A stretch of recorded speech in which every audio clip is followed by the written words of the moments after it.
Radio 2000 98.5 FM Community Program.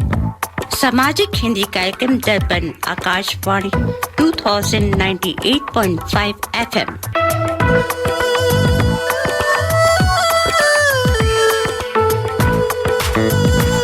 Welcome to the Hindi Show, featuring news, interviews, music and community announcements. स्वागत है दर्पण हिंदी कार्यक्रम में। आप सुनेंगे समाचार, विचार, संगीत और सामाजिक सूचनाएं। Radio 2000 98.5 FM Multicultural Radio.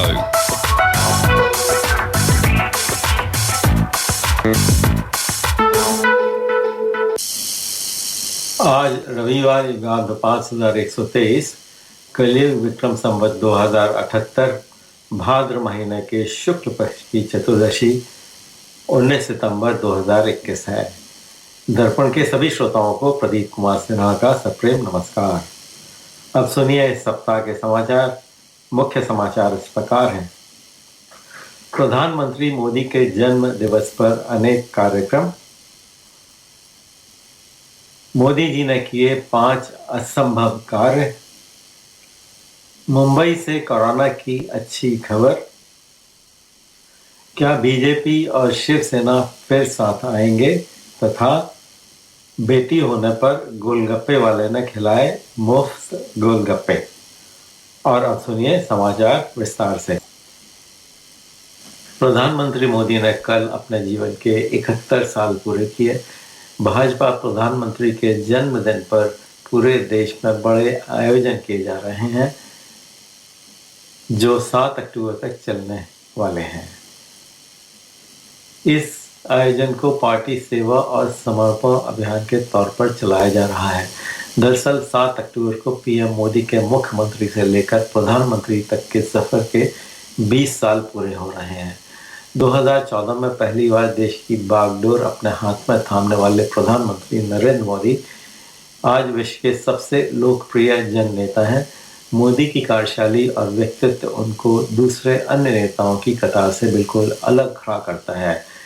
केंद्र की सत्ता पर काबिज हुए 7 साल बाद भी आज भी प्रधानमंत्री नरेंद्र मोदी की लोकप्रियता में कोई कमी नहीं है। देश की करोड़ों जनता अगर प्रधानमंत्री मोदी में एक नायक की झलक दिखती है, तो इसके पीछे उनके बड़े फैसले हैं।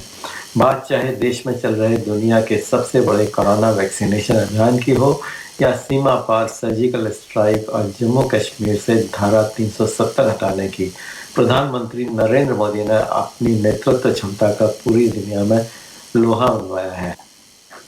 प्रधानमंत्री नरेंद्र मोदी का जन्म 17 सितंबर 1950 को हुआ था। वे 2014 में देश के प्रधानमंत्री बने थे और दूसरी बार 2019 में। उनके कार्यकाल के 7 वर्ष पूरे हो चुके हैं। इन 7 वर्षों में उनके शासन में कई महत्वपूर्ण कार्य हुए, परंतु कुछ कार्य ऐसे थे जिन्हें कुछ लोग असंभव मानते थे। हालांकि ये कार्य कठिन जरूर थे, परंतु असंभव नहीं। आइए जानते हैं ये कौन से कार्य थे। इन कार्यों में 1 नंबर पर आता है जम्मू और कश्मीर से अनुच्छेद 370 का खात्मा। जम्मू और कश्मीर की जनता 70 साल से धारा 370 की जंजीर में जकड़ी हुई थी। 5 अगस्त 1919 को मोदी सरकार ने कश्मीर को अनुच्छेद 370 से मुक्ति दे दी। दूसरे नंबर पर है स्वच्छ भारत अभियान। सचमुच ये अभियान बहुत बड़ा होने के साथ ही बहुत कठिन भी था। जन भागीदारी के बगैर ये संभव नहीं हो सकता था, परंतु पीएम मोदी के जादुई व्यक्तित्व के चलते लोगों ने उनका साथ दिया और आज भारत के हर गांव में शौचालय है। तीसरा महत्वपूर्ण कार्य है अयोध्या विवाद का अंत। अयोध्या विवाद के कारण देश में तनाव का माहौल था। यह देश का सबसे बड़ा धार्मिक विवाद होने के कारण भी कानूनी विवाद में भी था। अयोध्या विवाद का हल भी मोदी सरकार 2 के पहले 6 महीने में ही हो गया। मोदी जी का अगला कठिन कार्य था 3 तलाक का खेल खत्म। मुस्लिम महिलाएं 3 तलाक की कुप्रथा को बंद करने के लिए कई वर्षों से कानूनी लड़ाई लड़ रही थीं। इस पर फैसला होना मुश्किल था, क्योंकि इसके लिए सरकार इच्छा शक्ति और न्याय व्यवस्था में कई तरह की रुकावटें थीं, लेकिन अंत में सुप्रीम कोर्ट ने इस कुप्रथा पर प्रतिबंध लगा दिया। इसके अलावा सीमा पार सर्जिकल स्ट्राइक करके आतंकवाद को कम किया। मुंबई कोरोना वायरस से जारी जंग के बीच मुंबई से एक अच्छी खबर है। बृहद मुंबई नगर पालिका बीएमसी ने शुक्रवार को दावा किया है कि हाल के सर्वे में मुंबई की 86.64% आबादी में कोरोना के खिलाफ एंटीबॉडी विकसित हो चुकी है। ये सर्वे 12 अगस्त से 9 सितंबर के बीच कराया गया था। कोरोना महामारी की शुरुआत के बाद से मुंबई में ये 5वां सर्वे है। बीएमसी के मुताबिक झुग्गी बस्तियों में रहने वाले 87.02% लोगों में एंटीबॉडी पाई गई, जबकि अन्य इलाके में रहने वाले लोगों में यह प्रतिशत 86.22 रहा। बीएमसी के मुताबिक मुंबई उपनगरीय इलाकों में कोई खास बदलाव देखने को नहीं मिला। इस सर्वे में यह भी सामने आया कि वैक्सीनेशन करवाने वालों में 90.2% एंटीबॉडी पाई गई, जबकि टीका नहीं लगवाने वालों में यह 79.86% है। एक और खास बात इस सर्वे में सामने आई है, पुरुषों के मुकाबले महिलाओं में एंटीबॉडी का प्रतिशत ज़्यादा है। औरंगाबाद, महाराष्ट्र के मुख्यमंत्री उद्धव ठाकरे ने शुक्रवार को यहाँ एक समारोह में केंद्रीय मंत्री राव साहेब दानवे समेत कुछ नेताओं को पूर्व और संभावित भावी सहयोगी कहकर संबोधित किया, जिससे बदलाव की अटकलों ने जन्म लिया। ठाकरे नीत शिवसेना ने 2019 के विधानसभा चुनाव के बाद भाजपा के साथ रिश्ते तोड़ लिए थे और राष्ट्रवादी कांग्रेस पार्टी और कांग्रेस के साथ मिलकर सरकार बनाई थी। यहाँ एक समारोह में मंच पर उपस्थित नेताओं को ठाकरे ने मेरे पूर्व, वर्तमान और अगर हम साथ में आते हैं तो भावी सहयोगी कहकर संबोधित किया।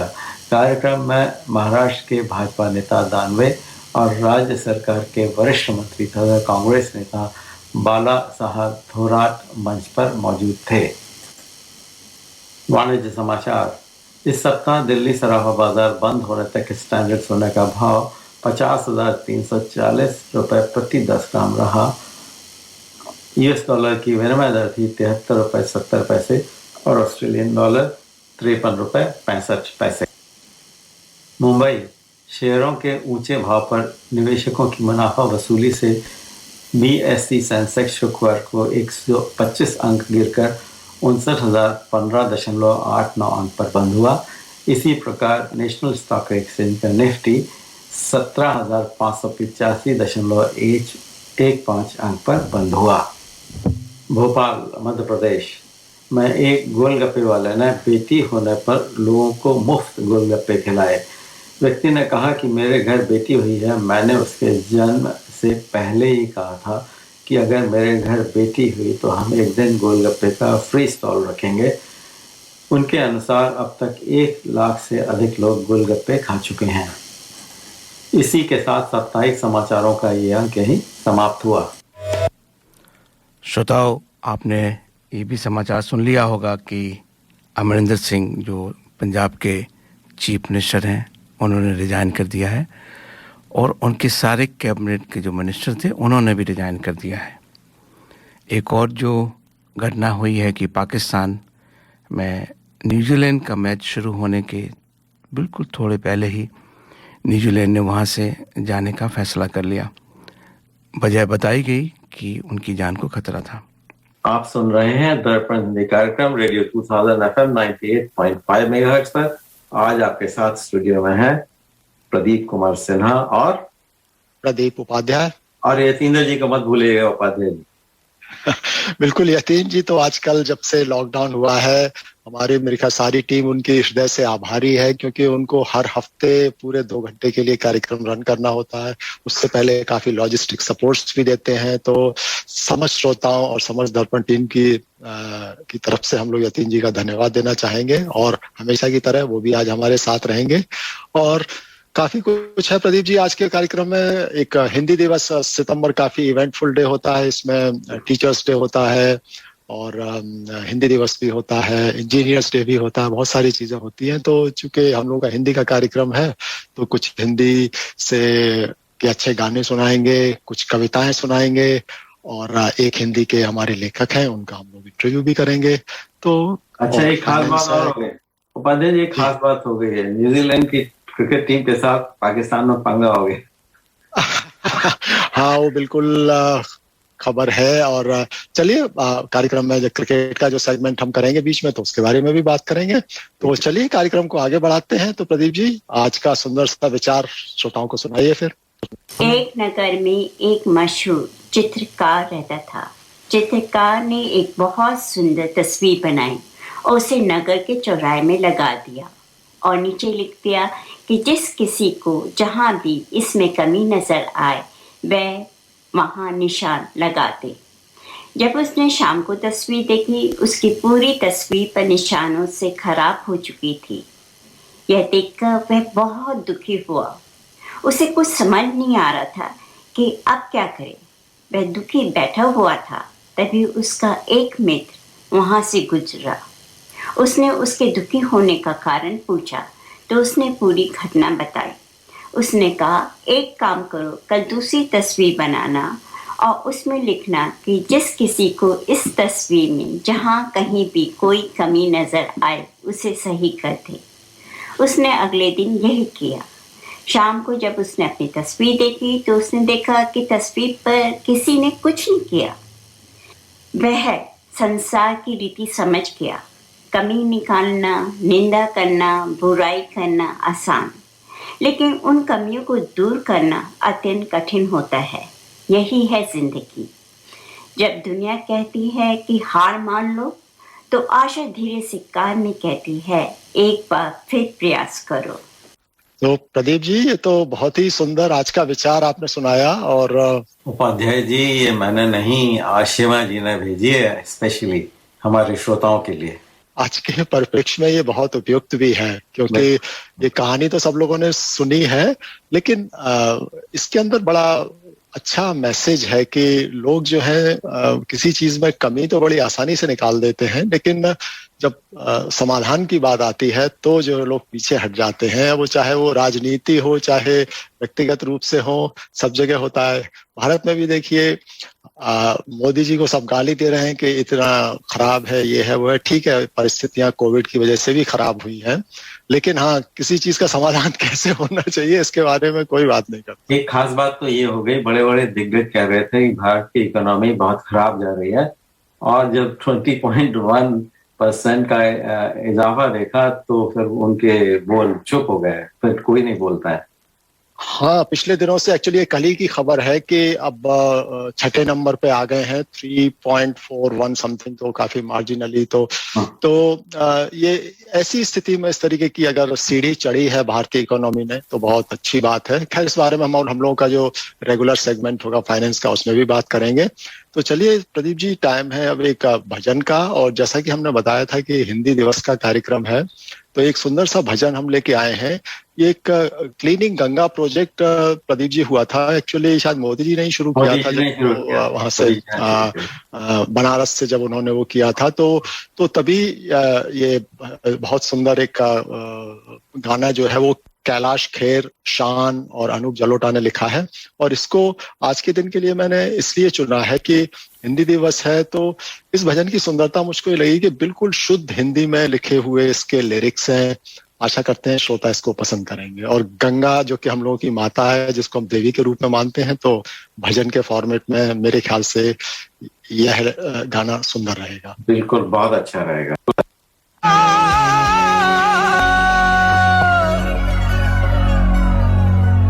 अनहद अविरल निनाद कल कल कल कल कल कल छल छल उच्छल तरात तल तल नमामि गंगे नमामि नमामि गंगे तर तरा तर हर हर हर हर हर हर भर भरा भर भर रर भर भर नमामि गंगे नमामि नमामि गंगे।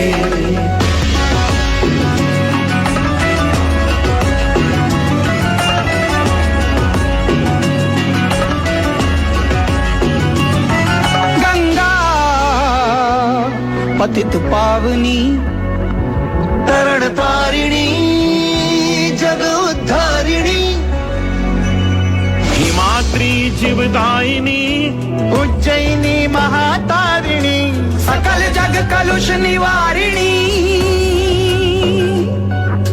नमामि गंगे नमामि नमामि गंगे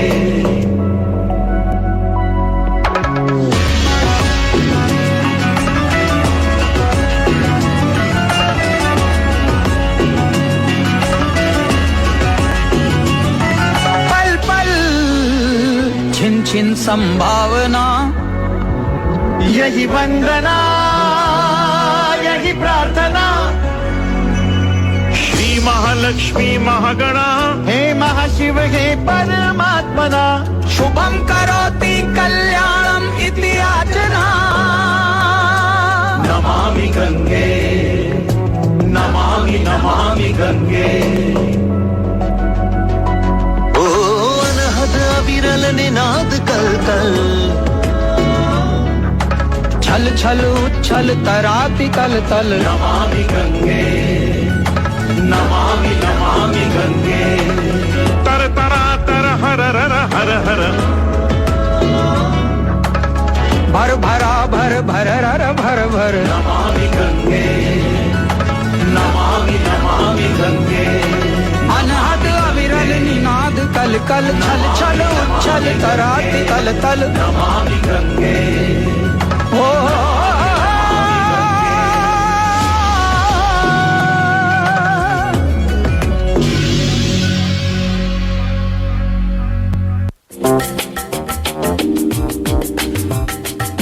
मैं करी masters the butter chicken packet Indian दुकान से लेके आया। ना मैं लहसुन, ना प्याज, ना अदरक, ना कोई मिर्च मसाला पाया। मैंने जब बनाकर अपनी पत्नी को खिलाया, उसने मुझे पति से पति देव बनाया और करी मास्टर्स के बारे में सारे शहर को बताया। जय हो करी मास्टर्स।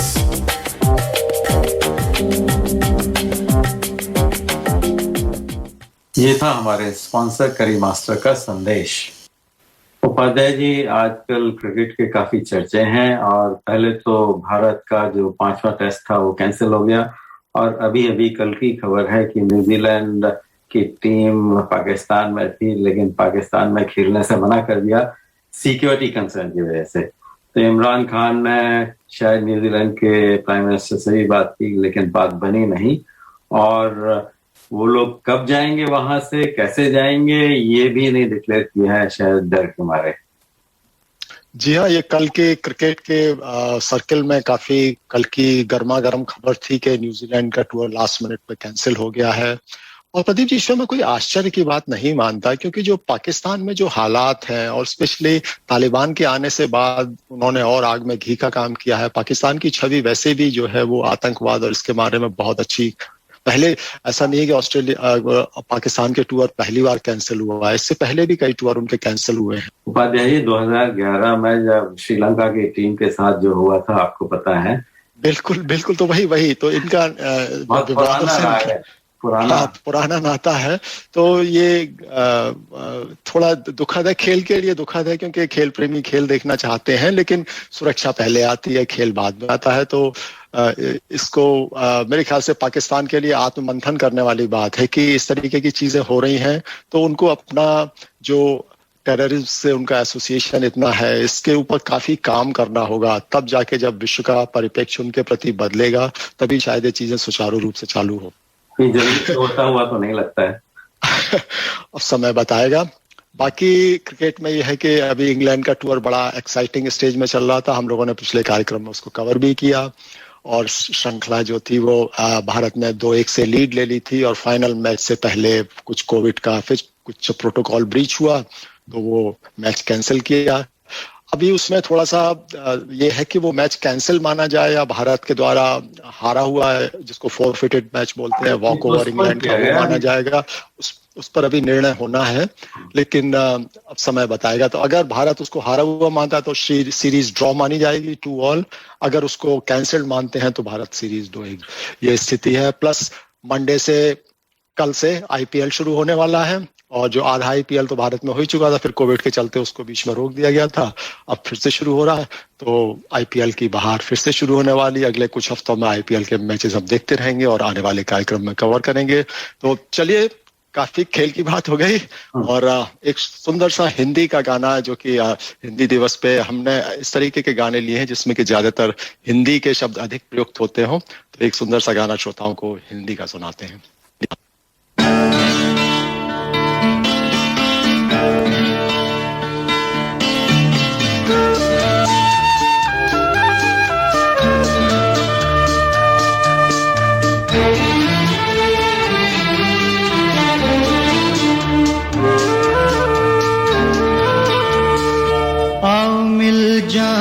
हम सुगंध और सुमन की तरह, आओ मिल जाए हम सुगंध और सुमन की तरह, एक हो जाए,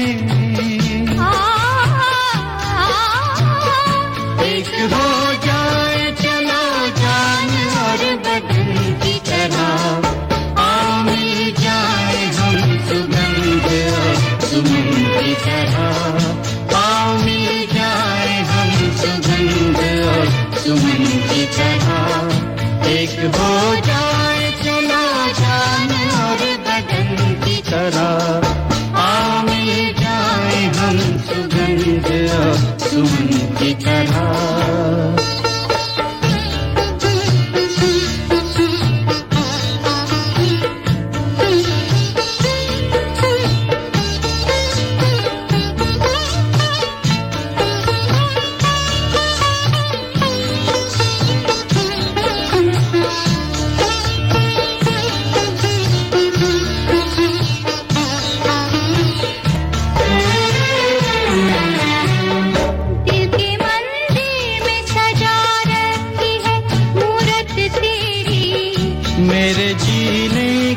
सूरत है ये सूरत तेरी,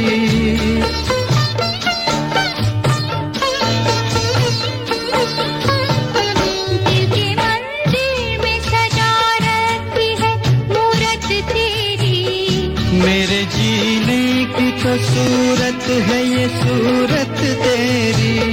रात दिन साथ रहो, रात दिन साथ रहो सीने में धड़कन की तरह।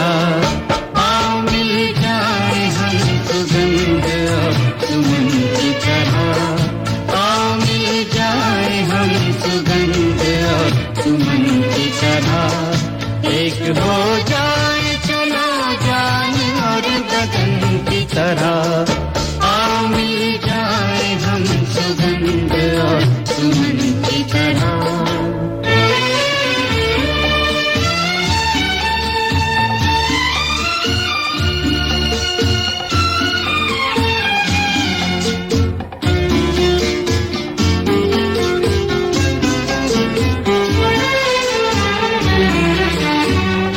एक जीवन की खुशी तुमने दी एक एक पल में, भर दिया सारे जग का प्यार मेरे आंचल में।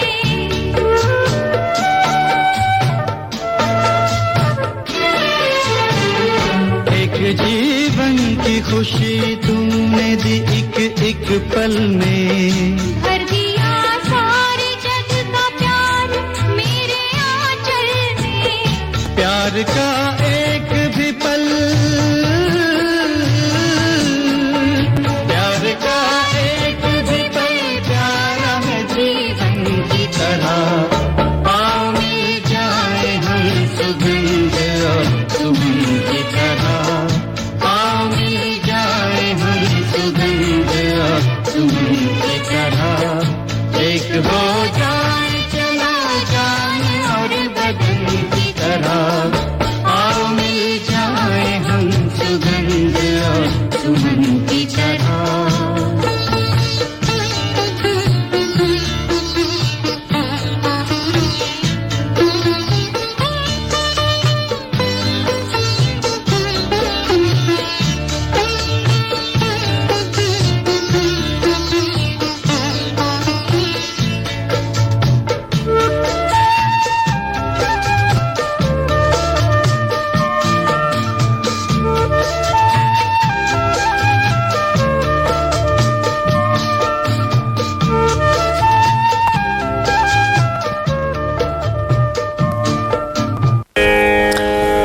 Australia, if you are looking for a trusted banking partner who can connect you with your dear ones in India, then reach out to State Bank of India in Australia. Visit our website www.sbisyd.com.au for more details on products and services. State Bank of India Sydney is a proud sponsor of Darpan Radio. तो प्रदीप जी, हमारे कार्यक्रम में आज हमारे एक मेहमान भी हैं, उनसे भी हम बात करेंगे और वो यहाँ पे लेखक हैं, तो उनसे काफी हिंदी के बारे में बात होगी और हिंदी दिवस का हमारा विशेष कार्यक्रम चल रहा है और जब हिंदी की बात होती है तो कविता और के बिना अगर हिंदी का कार्यक्रम हो तो उसको अधूरा ही माना जाएगा। तो क्यों ना उनसे बात करने से पहले हम एक सुंदर सी कविता सुनाए और इस कविता का चयन मैंने विशेष रूप से इसलिए किया है कि हिंदी दिवस के अलावा शिक्षक दिवस भी जो है हम लोगों ने इस माह में मनाया है। यह कविता जो है एक शिक्षकों के बारे में भी बात करती है और हिंदी की कविता तो है ही, तो हम दोनों विषय को इसमें जो है कवर कर सकते हैं। तो क्यों ना श्रोताओं को एक सुंदर सी हास्य कविता से कार्यक्रम को आगे बढ़ाएं और फिर उसके बाद फिर हम साक्षात्कार का माहौल बनाएंगे। उसके बाद आप बताइएगा हमारे आज कौन मेहमान आ रहे हैं। बिल्कुल। शिक्षा पर एक व्यंग में आपके बीच में एक हास्य की कविता रखता हूं, आप मजे लेना जी। आजकल जो स्कूलों की स्थिति है, सरकारी स्कूलों की खासतौर से एक सरकारी योजना है मिड डे मील जी, मुफ्त भोजन दिया जाता है सरकारी स्कूलों में और उसमें खास बात ये होती है कि वो स्वादिष्ट होना चाहिए। बस यहीं से इसी भूमिका के साथ सुनिए, एक स्कूल का चित्र आपको दिखाता हूँ सरकारी स्कूल का, उसके बाद व्यंग शुरू करता हूँ। सुनिए। चपरासी खीर के पतीले पर दंड पेल रहे हैं, हेडमास्टर रोटी बेल रहे हैं और सारे मास्टर मिलके खाना परस रहे हैं। इस तरह स्कूलों में शिक्षा के बादल बरस रहे हैं। क्या बात है, बहुत अच्छे। एक पत्रकार बोले, मास्टर जी आप सुबह सुबह राशन लाते हैं, दिन भर उसे पकाते हैं, शाम तक ठिकाने लगाते हैं, फिर आप बच्चों को कब पढ़ाते हैं? सही बात है। मास्टर जी बोले, अरे बच्चों को पढ़ने और पढ़ाने की चिंता तो हमें सताती है, लेकिन उससे बड़ी एक और चिंता हमें खाई जाती है कि खाना स्वादिष्ट नहीं बने तो अधिकारी तरह तरह की जांचों के गोले दाग जाते हैं और खाना स्वादिष्ट बन जाए तो खा पी के बच्चे घर भाग जाते हैं। तो पत्रकार बोले, फिर आप मास्टर क्यों बने? मास्टर जी बोले, इसकी भी बहुत करुण कहानी है भाई। बचपन में एक मास्टर था कसाई, हमारी बहुत करता था ठुकाई और वस्तुतः बदला लेने की आग उसी ने हमारे सीने में भड़काई। अच्छा। वो मास्टर जी भी गजब कर गए, हम उनसे बदला लेने के लायक बड़े हुए उससे पहले ही मर गए। तो हमने भी कसम खाई कि हम भी बच्चों की उसी तरह से करेंगे ठुकाई, हम भी बनेंगे कसाई। लेकिन भाग्य की विडंबना देखो भाई, जब हमारा नंबर आया बनने का कसाई तो सरकार ने हमें बना दिया हलवाई। बहुत बढ़िया। आजकल हम शिक्षा और शिक्षण कार्य से कोसों दूर हैं और स्कूल में गणित वाले मास्टर के नाम से नहीं, खीर पूड़ी वाले मास्टर के नाम से मशहूर है। क्या बात है, बहुत अच्छे, बहुत बढ़िया, बहुत बढ़िया आरेश जी। और इस बात का न हमें कोई शिकवा है न गिला है, आज ही हमें ग्राम प्रधान के बाप की 13वीं में मालपुए बनाने का ठेका मिला है।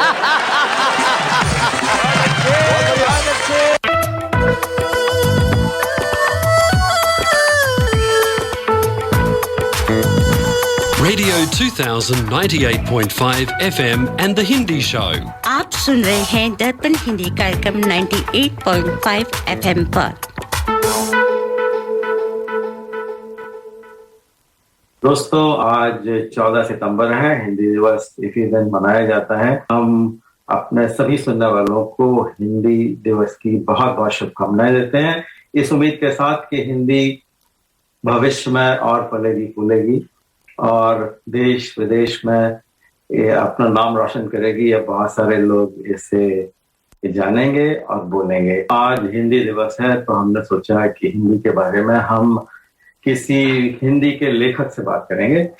तो आज हमारे साथ जुड़े हुए हैं संजय अग्निहोत्री जी और हमारे साथ हमारे सहयोगी प्रदीप उपाध्याय जी भी हैं। उपाध्याय जी, आप भी एक सम्मेलन में गए थे। अभी पिछले शनिवार को एक्चुअली हिंदी दिवस के उपलक्ष्य में हमेशा जो सिडनी की जो प्रख्यात कवियत्री रेखा राजवंशी जी हैं, वो हमेशा कुछ ना कुछ कार्यक्रम करती हैं, लेकिन इस बार चूंकि लॉकडाउन चल रहा है तो उन्होंने एक जूम की मीटिंग पर ही एक अंतर्राष्ट्रीय स्तर का बेसिकली एक प्रतियोगिता के रूप में रखा था उसको, तो जिसमें भारत से भी कुछ लोग जुड़े थे, काफी लोग सिडनी, मेलबर्न, पर्थ, सारे शहरों से थे यहाँ पे, और सारे कवियों ने अपनी अपनी रचनाएं सुनाई थी, और उसमें जजेस थे भारत से और सिंगापुर से, तो काफी प्रख्यात जो लेखक उसमें जज थे। तो मुझको उसका जो था वो मंच संचालन का कार्य रेखा जी ने मुझको और सोनू शारदा जी को दिया था, तो हमने किया था। तो उसमें अच्छी अच्छी रचनाएं सुनने को मिली, और फिर उसके बाद 3 रचनाओं को जो था पुरस्कृत भी किया गया। तो कुल मिलाकर एक अच्छा अनुभव था। काउंसलेट जनरल थे, उन्होंने भी भारत के बाहर जो हिंदी का प्रचार हो रहा है उसके बारे में बताया था।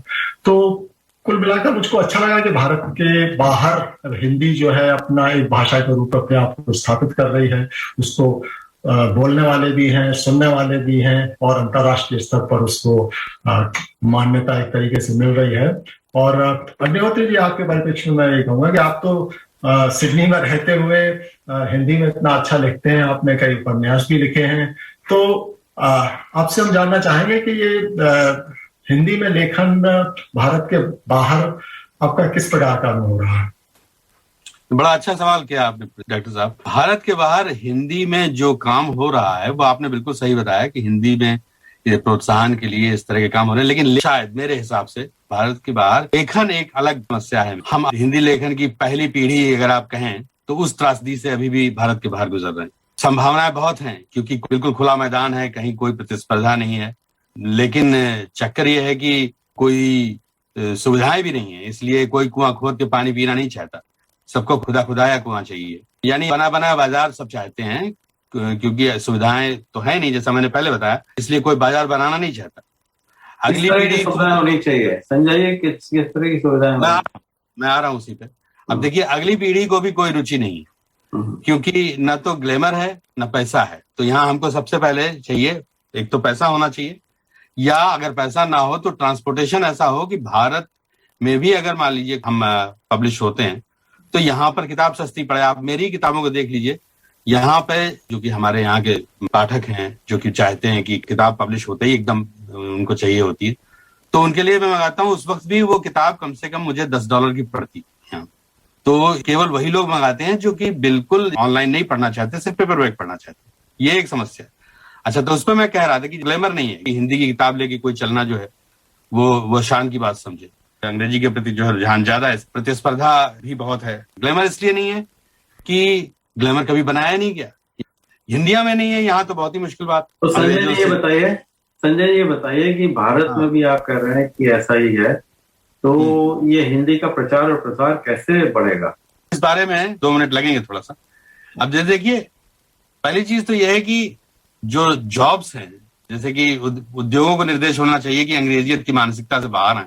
ये हिंदुस्तान का बता रहा हूँ, वहां पे हिंदी में साक्षात्कार होने चाहिए, लेकिन नहीं होते। जब मैं अपने एक फ्रेंड का बता रहा हूँ आपको, मेरे सीनियर थे, वो टिस्को में इंटरव्यू देने के लिए घुसे, तो उन्होंने सबसे पहले कहा कि क्या मैं अपना साक्षात्कार हिंदी में दे सकता हूँ? तो सामने जो पैनल बैठा था उन्होंने कहा, देखिए आप इंजीनियर हैं, आपको तो अंग्रेजी में यहाँ सारा काम होता है, आपको इंग्लिश में देना पड़ेगा। तो मैं क्षमा चाहता हूँ। अब वो बाहर निकलने लगे तो उन्हें वापस बुलाया गया। अब आप जरा लॉजिकली सोचिए यहाँ पे कि जो आदमी काम करेगा वहां पे फैक्ट्री में, उसको मजदूरों से बात करनी होती है, वो अंग्रेजी में तो नहीं करेगा, काम तो सारा हिंदी में उसको करना होगा ना, सिवाय पेपर वर्क के बाकी सारा काम हिंदी में होता है वहां। तो इस तरह की ये एक समस्या छोटी सी मैंने बताई।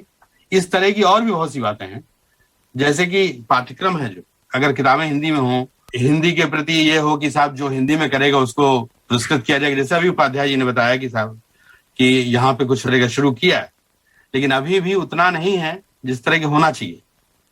चलिए, कोशिश यही रहेगी संजय जी, कोशिश यही रहेगी कि इसको बढ़ावा दिया जाए। हम लोग अपने स्तर पर तो ये कर ही सकते हैं। तो हम आपसे थोड़ा सा आगे बढ़ते हैं और आपसे पूछना चाहते हैं कि आपके जो उपन्यास आपने लिखे हैं या कथा संग्रह लिखा है, तो आप का जो लेटेस्ट है अकेला अंग्रेज, उसके बारे में बात करने से पहले आप हमें बताइए कि और क्या क्या लिखा है आपने। देखिए, एक कथा संग्रह निकला है भेद भरी करके जगन्नाथ से, और 3 उपन्यास हैं। जो दिल की तमन्ना है पहला था, दूसरा था झूठे नाते, और फिर तीसरा आया ये अकेला अंग्रेज। इसके साथ ही साथ जो है एक कविता संग्रह जो है प्रवासी भारतीयों कविता संग्रह, उसका मैंने संपादन किया है भारतीय प्रदेश से कि नाम से, वो भी प्रकाशित हुआ है आरके पब्लिकेशन से। और साझा संकलनों की कोई गिनती नहीं है, वो तो बहुत सारे हैं। अच्छा चलिए ठीक है संजय जी, ऐसा है कि आपके जो तो अभी का उपन्यास है अकेला अंग्रेज, उसके बारे में बात कर लेते हैं। जब हम अकेला अंग्रेज टाइटल पढ़ते हैं तो ऐसा लगता है कि इसके लिखने वाले ने क्या अपने बारे में लिखा है या कहाँ से इन्हें इस तरह की प्रेरणा मिली कि अकेला अंग्रेज नाम का उपन्यास लिखा जाए। तो इसके बारे में आपका क्या है कहना है? देखिए, एक जनरल ह्यूमन टेंडेंसी है खास तौर से हम भारतीयों की कि जब कुछ गड़बड़ होता है तो हम किसी न किसी के ऊपर उसका जो है वो डाल देते हैं कि उसकी वजह से सारा गड़बड़ हुआ है। तो इसी तरह से दोष मत दीजिए, सारे लोग ऐसे होते हैं। मैंने कहा सब जगह होते हैं, लेकिन भारतीय भी मतलब उसी कैटेगरी में आते हैं। ठीक है। तो उसमें यह है कि अंग्रेजों पे कुछ दूसरे लोगों पे भी होता है। मेरे दिमाग में ये आया कि कुछ ऐसा लिखा जाए जिसमें कि एक सामंजस्य स्थापित हो, एक बैलेंस हो कि गलतियां किसने किसने की हैं, केवल एक अंग्रेजों ने नहीं की हैं, या खाली जो है दूसरी जो कौमें आई जो हमारे यहाँ जो आदिताई आए जिन्होंने कि आक्रमण किया भारत पे, उन्होंने जो गलतियां की, लेकिन उन गलतियों के बीच में हमें जब मौका मिला तो हमने क्या किया, हमने उसका फायदा कहाँ पे नहीं उठाया, इस सब को सब्जेक्ट में नहीं लिया। तो इसके लिए मेरे दिमाग में आया कि सबसे जो अंत में तो अंग्रेज आए हैं, अंग्रेजों के बाद तो कोई आया नहीं। तो हमने सोचा अगर अंग्रेजों का कोई ऐसा आदमी हो जिसको कि हमारे इतिहास की भी जानकारी हो, उसके ऊपर अगर उपन्यास हो तो वो इस चीज को ज्यादा अच्छी तरह से बता सकेगा। तो इसीलिए अकेला अंग्रेज मैंने टाइटल लिया। संजय जी, हमको एक ब्रेक लेना होगा। एक चलिए हिंदी दिवस के उपलक्ष्य में एक सुंदर सा कोई हिंदी का एक गीत सुनते हैं और आपसे बातचीत हमारी जारी रहेगी। जी ठीक।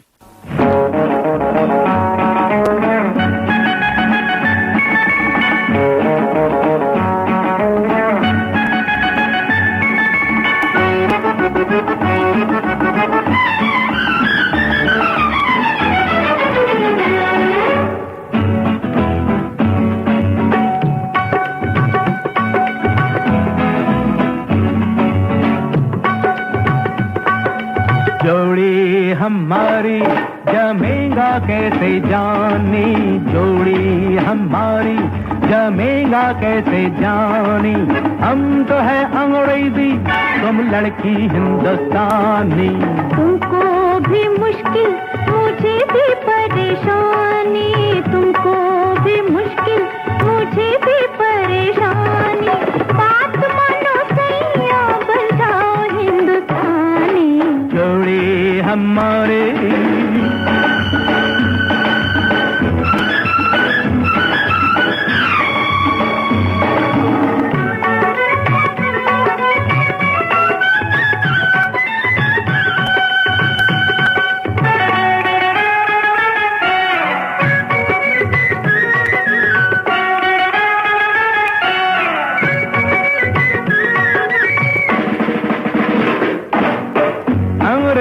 मुल्क में कितना रोमांच है, बाहर का छोकरी कितना एडवांस है। अंग्रेजी मुल्क में कितना रोमांच है, बाहर का छोकरी कितना एडवांस है। देखेगी ना कभी वो इतने प्यार से, मुखड़े पे लाज का आचरवा डाल के, खिलती है सजना घूंघट में जवानी। जोड़ी हमारी जमेगा कैसे जानी, जोड़ी हमारी जमेगा कैसे जानी। बात मानो सैया बन जाओ हिंदुस्तानी। जोड़ी हमारी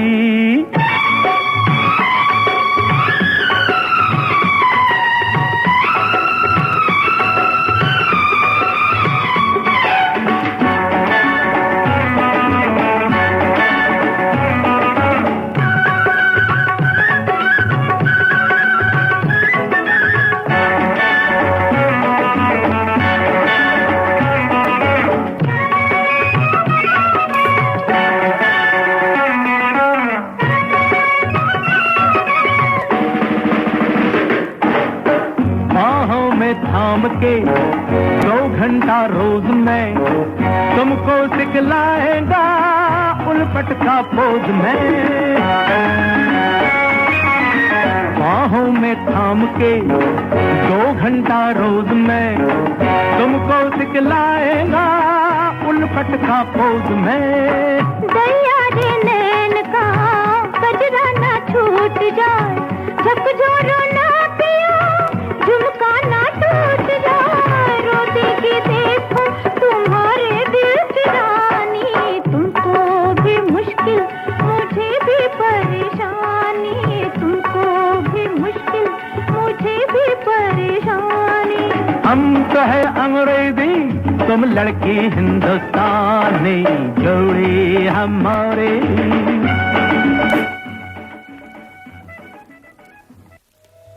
Work, home, kids. Oh, life is so busy. Where is the time to cook? With Curry Master's complete curry mix, it's ready to cook with 3 simple steps and the curry is ready. It's so easy. They have huge variety to choose from. Their vegan butter chicken and Thai tofu curry is a big hit. Available at all Indian grocery stores. Thank God it's available at all Indian grocery stores. ये था हमारे sponsor करी master का संदेश। तो दोस्तों, आज हम बात कर रहे हैं संजय अग्निहोत्री जी से हिंदी दिवस के उपलक्ष्य में, और हम बात कर रहे थे आपके उपन्यास अकेला अंग्रेज टाइटल के बारे में। आपने देखा होगा इसमें जो प्रोटोगोनिस्ट है डेविड, जिसका नाम आपने पढ़ी किताब, देवेश सिंह जो है जिनको कहते हैं, वो जब भारत आते हैं, आप अगर ध्यान दें तो वो एक अनजान देश है, एक अंग्रेज पैदाइशी तो वो अंग्रेज ही है क्योंकि वो पैदा इंग्लैंड में हुआ है, उसका फादर इंडिया में पैदा हुआ था। तो वो अनजान देश में हालात के हाथों अपने से दूर हुए अपने जो रिश्तेदार हैं, उनका अपनापन और उनसे होने वाला खतरा, दोनों चीज है उसके साथ। उनसे अपनापन भी महसूस करता है और उससे खतरा भी लगता है क्योंकि वो उनसे दूर रहा है। उन भारतीयों से तमाम झड़पें होती हैं, दुनिया भर की घटनाएं होती हैं, तमाम खट्टे मीठे कड़वे हरदंगेज चौंकाने वाले वाद विवाद होते हैं, जो और वाद विवाद में पूरी अंग्रेज कौम के प्रति उसको भारतीयों से आरोप सुनने पड़ते हैं। तो जैसे उदाहरण के लिए आपको हम बताएं कि जैसे तमाम ऐसी रियासतें भी थी जो कि अंग्रेज शासन काल में बहुत खुशहाल थी, जिनमें कि अंग्रेज लोग कोई कमी नहीं निकाल पाते थे। अंग्रेजों से वो लोग उधार भी नहीं लेते थे कि उस बहाने ही उनको हड़प लिया जाए। तो अंग्रेजों ने क्या किया उनसे निपटने के लिए, इस तरह की बातें का जवाब वो उस आदमी को देना है, वो जवाब नहीं दे सकता वहां पे, लेकिन वो विद्रोही स्वभाव होने की वजह से जब उसको मौका मिलता है तब वो बताता है कि कहाँ आप लोगों ने गलती की जिसकी वजह से अंग्रेजों ने ऐसा किया। और ये भी बताता है कि आप लोगों ने की जितनी भी गैर मुनासिब दिक्कतें हैं उसके लिए खाली अंग्रेज नहीं जिम्मेदार हैं, आप लोग भी थोड़े बहुत हैं और दूसरे लोग भी। और इसीलिए हमने उसको अकेला कहा क्योंकि वो बिल्कुल अकेला है, इतने सारे लोग एक साथ अटैक कर रहे हैं इस बातचीत के दौरान उससे, और वो सिर्फ अकेले जवाब देता है, तो अकेला। संजय जी, मैंने आपका उपन्यास पढ़ा है और उसमें बड़े अच्छे तरीके से, रोचक तरीके से आपने अपना इतिहास है, अपने यहाँ जो आक्रांता आए उनके ताने बाने को बहुत अच्छी तरह से बुना है। तो उसमें आपने जयचंद्रों को बहुत कोसा है, जयचंद्रों को कोसा है, और आपने सीख भी दी है कि शायद हमारे यहाँ अगर ऐसा नहीं होता तो हमारा इतिहास कुछ और होता। तो इस बारे में क्या कहेंगे आप? जी वही तो, यही सब तो खास बातें हैं, यही सब वो की पॉइंट्स हैं जहां पे अगर चाहते तो पासा पलटा जा सकता था, लेकिन नहीं हुआ क्योंकि हम या तो जयचंद होते थे, दूसरी चीज माफ करने वाले बहुत होते कि जाइए माफ किया। अब जैसे कि आपको एक छोटा सा वो बताएं, ये चीज किताब में है नहीं, उन्होंने निकाल दी, सेंसर में चली गई। जब पृथ्वीराज चौहान से पहली बार जब मोहम्मद गौरी हारा है तो घुटनों पे, उनके पैरों पे गिरा है, तो घुटनों पे बैठा है और पूछा कि मैं आपके शरण में हूँ। तो पृथ्वीराज चौहान उससे कहते हैं कि जाओ, तुमको मैं अभयदान देता हूँ और फिर आना मुझसे लड़ने। ये कहने की क्या जरूरत थी वहां पे कि फिर आना मुझसे लड़ने, है ना? तो वो तो आएगा ही लौट के लड़ने जब आप उसको प्रोत्साहित कर रहे हैं इस चीज के लिए। तो जयचंद तो एक तरफ खुद जो है, जो जीता है वो कह रहा है इस तरह की बात। तो ऐसी तमाम चीजें हैं जो इनके जिस उपन्यास में हैं। और ये तो खैर राजनीतिक भूल थी, ऐतिहासिक है और इसका अक्सर जिक्र करते रहते हैं, लेकिन आज के परिप्रेक्ष्य में देखें तो जयचंदों की आज भी कमी नहीं है। और जो जिस क्षमादान की आप बात कर रहे हैं वो क्षमादान आज भी हो रहा है, भले ही किसी और तरीके से हो रहा हो, लेकिन वैसा ही हो रहा है। तो कहने का आशय ये है कि इतिहास से शायद अभी भी हमको काफी कुछ सीखना बाकी है। बिल्कुल सही बात, बिल्कुल सही कहा उपाध्याय जी आपने। बहुत सा इतिहास तो ऐसा है कि जो कि शायद इन्हीं सब बातों को ध्यान में रख उसे लिखा भी नहीं गया। जैसे 712 से 1192 के बीच का बहुत कम वर्णन आपको मिलेगा, वो सब मैंने कवर किया है इस किताब में, और इसका मैंने एक बृहद वर्जन भी लिखा है जो कि पब्लिश नहीं हुआ है, क्योंकि कहानी के हिसाब से वो लोगों ने समझा कि इसकी जरूरत नहीं है। अगर कभी आगे जरूरत हुई तो हो सकता है वो वाला पब्लिश हो। वो सब पीरियड ऐसा है कि जहाँ की हम इन सब चीजों को ज्यादा विस्तार से बता सकते हैं, और वो पीरियड ऐसा था जहाँ की हमने शायद कम गलतियां की हैं, इसलिए उसको ऐड करना चाहिए, लेकिन वो हिस्सा छिपा दिया गया, वो नहीं लिखा गया। और वो है, ऐसा नहीं है कि नहीं है। मैंने पीछे जो बिब्लियोग्राफी दी उसमें मैंने लिखा हुआ कि इन किताबों में ये दिया हुआ है। तो दोस्तों, आज हम बात कर रहे हैं संजय अग्निहोत्री जी से हिंदी दिवस के उपलक्ष्य में, और हम बात कर रहे थे भारत के इतिहास के बारे में। तो संजय जी, हमें ये बताइए, आपने बहुत सारी बातें इतिहास की लिखी हैं अपने उपन्यास में, अपनी कहानी में बड़ी अच्छी तरह से उसे जोड़ा है, तो आपने बहुत ज्यादा रिसर्च की होगी इसके बारे में। आजकल सुनने में ये आ रहा है कि हम लोगों की जनरेशन को जो इतिहास पढ़ाया गया भारत में, वो गलत इतिहास पढ़ाया गया। तो आपका क्या विचार है इसके बारे में? देखिए प्रदीप जी, बात यह है कि इतिहास अगर गलत ना भी कहा जाए तो केवल वो भाग पढ़ाया गया है जो कि वो पढ़ाना चाहते थे। जहां जहां उन्हें लगा कि उनके पसंदीदा किरदारों की हेठी हो रही है जहां पे, वहां का उन्होंने नहीं किया। जैसे एग्जाम्पल के लिए मैं बताता हूँ, हल्दी घाटी का युद्ध बहुत फेमस है। हल्दी घाटी का युद्ध बहुत फेमस है, बड़ी बातें होती है उसके बारे में, ये हुआ और वो हुआ और अकबर ने ऐसे लड़ा और महाराणा प्रताप से। लेकिन आप हमें ये बताइए कि हल्दी घाटी के युद्ध में क्या महाराणा प्रताप को पकड़ पाए थे? नहीं। मेवाड़ पे कब्जा कर पाए थे? नहीं। तो कोई सोल्यूशन तो निकला नहीं उस युद्ध का। इस बारे में कोई चर्चा नहीं करता कि उस युद्ध में हुआ क्या। उस युद्ध का कोई नतीजा नहीं निकला। एक पहली सी मुठभेड़ हुई, मुठभेड़ में दोनों पार्टियां जो थक के हार गई, अपने अपने घर लौट गई, सिर्फ इतना हुआ। दूसरी तरफ आप देखें, एक दीवर का युद्ध हुआ है। दीवर का युद्ध के बारे में कोई चर्चा नहीं है, किसी किताब में नहीं पढ़ाया जाता। क्यों? क्योंकि उस समय राणा प्रताप ने आगे बढ़ना शुरू किया था। भामाशाह से जो क्या मिले थे 40,000 सिक्के, जिनसे उन्होंने दोबारा से सेना बनाई थी, और उसके बाद जो लड़ाइयां हुई उनका कहीं जिक्र नहीं होता। इसलिए क्योंकि उसमें राणा प्रताप आगे बढ़ना शुरू हो गए थे, आगरा तक पहुंच गए थे लगभग। तो बड़े बड़े काम हुए हैं, जैसे कि जिस तरह से मुगल अपनी कई टुकड़ियां बनाते थे, उसी तरह उन्होंने भी 2 टुकड़ियां बनाई थी। एक टुकड़ी उनका लड़का अमर सिंह देखता था, एक वो देखते थे। उसमें कई ऐसे कांड भी हुए हैं कि अमर सिंह ने बघेल खां के सर पर वार किया तो वो पूरा घोड़े समेत कट गया था, इसका जिक्र कोई नहीं करता। एक दूसरा सिपाही निकल रहा था तो उसकी तलवार एक हाथी के पैर में लगी, हाथी का पैर कट गया, कहीं जिक्र नहीं है। संजय जी, ये सब इनको कुछ लोग किंवदंतियां भी कहते हैं। नहीं, लेकिन रिसर्च पेपर्स में भी है इनका जिक्र। मैं भी एक्चुअली वहां पर गया हूँ, मैंने वो किला देखा है, वहां पे ये कहानियां लिखी हुई हैं, मैंने स्वयं पढ़ी हैं। लेकिन संजय जी, जो इतिहास हमको पढ़ाया जा रहा है, यह एक जो आधा सच जो आपने बताया कि जो और बताना चाहिए था वो नहीं बताया, गलत नहीं पढ़ाया जा रहा है, लेकिन आधा सच पढ़ाया जा रहा है। बिल्कुल सही, यही कहने का मतलब। तो ये क्या एक आपको लगता है कि कॉन्स्पिरेसी के तहत है, या ये इसको भूल माना जाए कि मतलब शायद उन्होंने इसको कंसीडर नहीं किया, भूलवश रह गया है? आपको क्या लगता है? अब देखिए, आपको बताएं एक छोटा सा वो कि मोरारजी देसाई जब प्राइम मिनिस्टर थे, वो कुछ बता रहे थे जब प्रधानमंत्री के रूप में, वो ने ये इंटरव्यू खुद देखा है। उस समय किसी संवाददाता ने ये सवाल किया मोरारजी देसाई से, प्राइम मिनिस्टर से, कि जब आपको ये चीज नहीं पसंद आई थी तो उस वक्त आपने क्यों नहीं एतराज किया? तो मोरारजी देसाई ने क्या गर्दन उठाई और बोलते हैं, कौन बोला? तो कोई नहीं बोला। उस वक्त जो है उस पत्रकार की ये हिम्मत नहीं हुई कि वो कह सके कि जी मैंने सवाल किया। तो असलियत में ये होता है कि उस समय जो इतिहासवेत्ता थे वो सिर्फ वही कह सकते थे जो उस समय के राजा सुनना चाहते थे। तो ये डहे के कारण वो वही लिखते हैं जो उस वक्त जो है लिखा जा सकता है, जिससे ज्यादा नहीं लिख सकते। अपने बारे में भी मैं कहता हूँ, फ्रीक्वेंटली चूंकि मैं भारत जाता रहता हूँ, तो वहां की स्थितियां उनका और विदेश से तुलनात्मक अध्ययन करके मैं लिख सकता हूँ बेबाकी से, क्योंकि मैं भारत के बाहर रहता हूँ। इसका फायदा हमारे प्रकाशकों को उठाना चाहिए, हमसे लिखवाएं जो लिखवाना, जो बताएं, जहां बताएं, मैं शोध करके बेबाकी से लिखूंगा। मैं तो यहाँ ऑस्ट्रेलिया में रहता हूँ।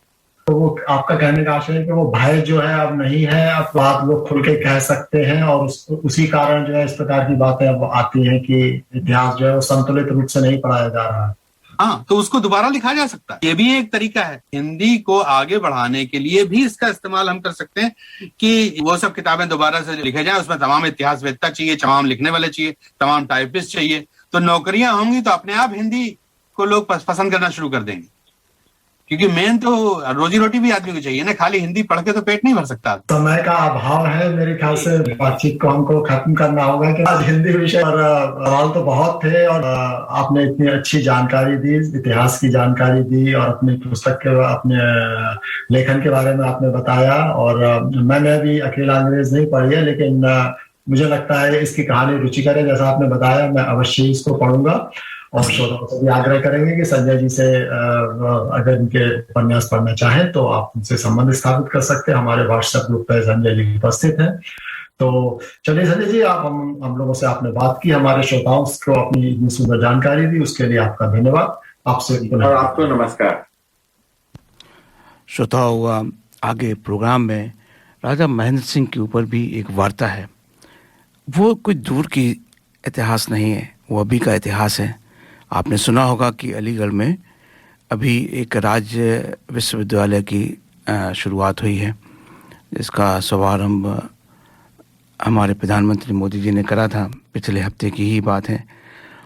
राजा महेंद्र प्रताप जी ने इस तरीके की काम करे थे जहाँ पे अंग्रेज़ों को सोचना पड़ गया था, जिस तरीके से सुभाष चंद्र बोस जी ने करा था। इस तरीके से इन्होंने काबुल में जाके अपनी समझो इंटरम जैसे सरकार बनाते हैं और जोशों से मिले। इन्होंने विरोध करा था कि जो 1-1 लाख लोग हमारे मारे गए थे विश्व युद्ध 1 में और 2 में, इसका विरोध करा था। लेकिन महात्मा गांधी ने उसको अलाउ नहीं करा। इसका कहीं जिक्र नहीं है, मुझे तो नहीं मालूम है, तो उत्तर प्रदेश का रहने वाला हूँ। तो इतिहास सत्य एक चीज़ होती है, एक पूरा का पूरा सत्य ही गायब हो गया। मैं समझता हूँ कि ये झूठा ही इतिहास है। हमें इतना साहस होना चाहिए कि हम कह सकें कि ये झूठा है या सच है। अच्छा वाला ये आदमी वहाँ के सेल्स गर्ल को, स्टाफ को कुछ अट्रैक्ट नहीं कर पाया। Are you looking for personal or business tax or self-managed super fund account and audit? Formation of association, company or trust? Cloud accounting with payroll solution with fixed prices. Mention Darpan Radio and get your first visit without any charge. Please contact Forbes Accounting on 8095-9405. That's 8095-9405. Or visit our website www.fabc.com.au. Our address is Suite 1, 168 Burwood Road, Burwood. Forbes Accounting and Business Consultants are proud sponsors of Darpan Radio. बात है 1958 की, south California. बात है 1958 की, south California, Los Angeles में एक Indian music instrument की एक बहुत फेमस दुकान हुआ करती थी। वो पूरे अमेरिका में इकलौती ऐसी दुकान थी जहां ऑथेंटिक इंडियन म्यूजिक इंस्ट्रूमेंट्स मिला करते थे। उस दुकान के मालिक हुआ करते थे डेविड बर्नार्ड। एक दिन एक 35-36 साल का भारतीय युवा इस दुकान में आया और बड़े गौर से उन साजों को देखने लगा। साधारण वेशभूषा वाला ये आदमी वहां के सेल्स गर्ल को, स्टाफ को कुछ अट्रैक्ट नहीं कर पाया, मगर फिर भी एक सेल्स गर्ल क्रिस्टीना उसके पास आकर बोली, बताइए मैं क्या मदद कर सकती हूँ। उस नौजवान ने सितार देखने की मांग की। क्रिस्टीना ने उसको वहां मौजूद सितारों का पूरा कलेक्शन दिखा दिया। उस नौजवान को एक सितार खास तौर पर पसंद आ गया और उसने कहा कि वो जरा उतार दीजिए। उतारना थोड़ा मुश्किल था। क्रिस्टीना ने टालने की कोशिश की, लेकिन नौजवान जिद पर अड़ गया कि उसे तो वही सितार जो ऊपर वहां शेल्फ में रखा हुआ देखना है। तब तक दुकान के मालिक डेविड आ गए, नौजवान की बात को सुना, समझा और उनके आदेश पर सितार उतारा गया।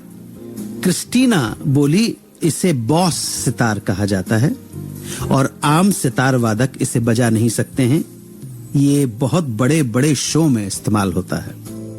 वो नौजवान बोला, आप इसे बॉस सितार कहते हैं, मगर हम इसे सुरबहार सितार के नाम से जानते हैं। क्या मैं बजाकर देख सकता हूं? डेविड ने उस नौजवान का दिल नहीं तोड़ा और सितार को प्ले करने की परमिशन दे दी। खैर, उस नौजवान ने सितार को ट्यून किया, तार कसे और बैठ गया और फिर उसने बजाना शुरू किया। ऐसा बजाया कि आसपास के लोग भी वहां जमा हो गए। जब राग खत्म हुआ तो सन्नाटा छाया हुआ था। लोगों को समझ नहीं आ रहा था कि वो ताली बजाएं कि मौन रहे। इतना जादुई संगीत उन्होंने सुना। डेविड इतना अधिक भावुक हो गए कि उस नौजवान से बोले कि आखिर कौन तुम? मैंने रविशंकर को सुना है और उन जैसा सितार कोई नहीं बजाता, मगर तुम उनसे कहीं भी कम नहीं हो। मैं आज धन्य हो गया कि आप मेरी दुकान पर आए। बताइए मैं आपके लिए क्या कर सकता हूं। उस नौजवान ने कहा कि मैं सितार खरीदना चाहता हूं। डेविड ने कहा, आपको खरीदने की कोई जरूरत नहीं है, मेरी तरफ से यह तोहफा है, इसे कबूल करें। क्रिस्टीना राग सुनने के बाद रो रही थी। उसने उस भारतीय नौजवान के हाथों को चूमा और $1 का नोट देते हुए कहा कि मैं भारतीयों को कम आंकती थी और अपने लोगों पर ही गर्व करती थी। आप दुकान पर आए तो मैंने बड़े बुझे मन से आपको सितार दिखाया था, मगर आपकी कला ने, प्रतिभा ने मुझे अचंभित कर दिया। फिर पता नहीं आपसे कभी मुलाकात हो या ना हो, इसलिए मेरे लिए इस नोट पर कुछ लिख दीजिए। उस नौजवान ने मुस्कुराते हुए क्रिस्टीना की तरफ देखा और उसके $1 के नोट पर लिख दिया अपना नाम, सलील चौधरी। सलील चौधरी वो सितार लेकर भारत लौटे और उसी साल एक बंगला फिल्म के लिए राग खमाज पर आधारित एक गाना रिकॉर्ड किया, जिसमें उन्होंने उसी सुरबहार सितार को प्ले किया। और 1959 में वही गाना हिंदी में बना, जिसको लता मंगेशकर ने गा के अमर कर दिया। गाने के बोल थे,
उपाध्याय जी, अनु कपूर ने जो कहानी सुनाई बड़ी सुंदर कहानी थी और गाना तो वाह, मजा आ गया।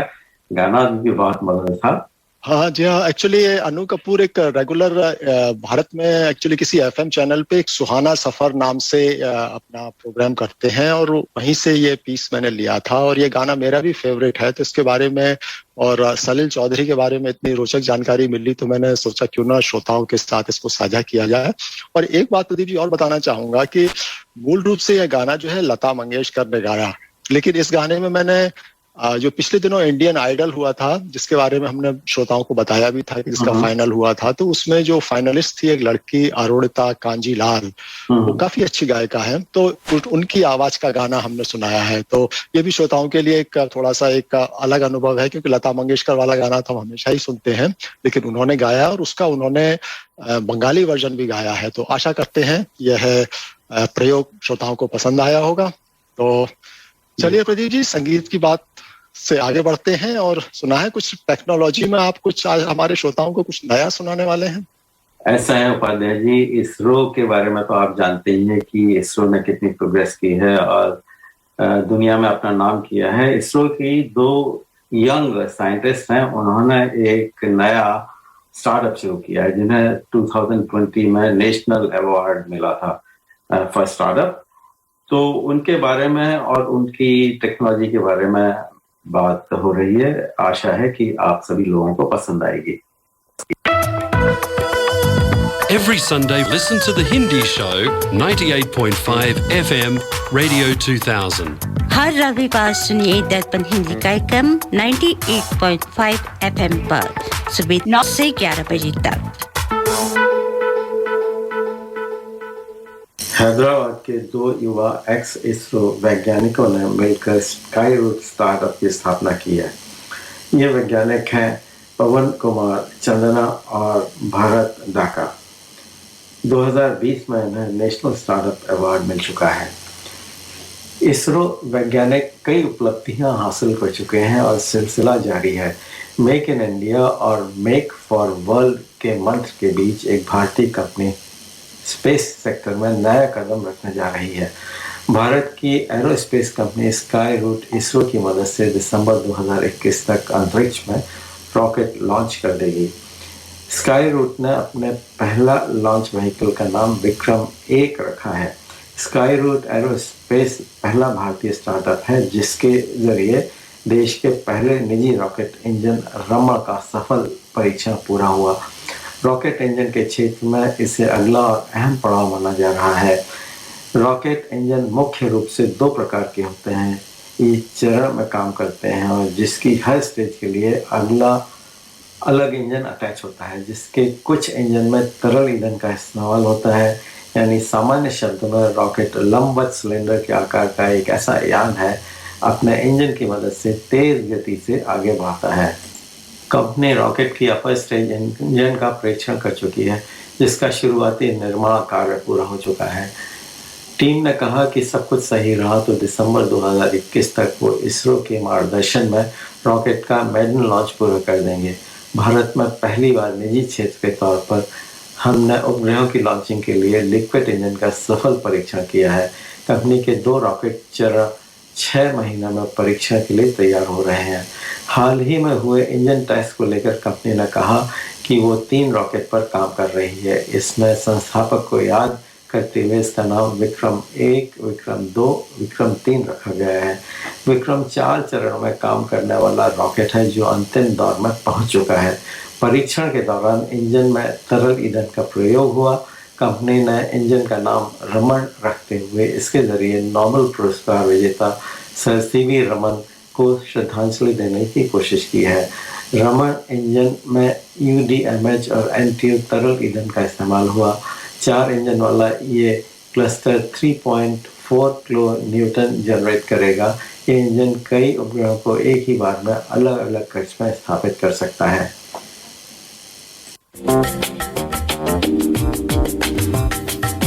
मैं करी masters the butter chicken packet Indian दुकान से लेके आया। ना मैं लहसुन, ना प्याज, ना अदरक, ना कोई मिर्च मसाला पाया। मैंने जब बनाकर अपनी पत्नी को खिलाया, उसने मुझे पति से पति देव बनाया। और करी मास्टर्स के बारे में सारे शहर को बताया। जय हो करी मास्टर्स।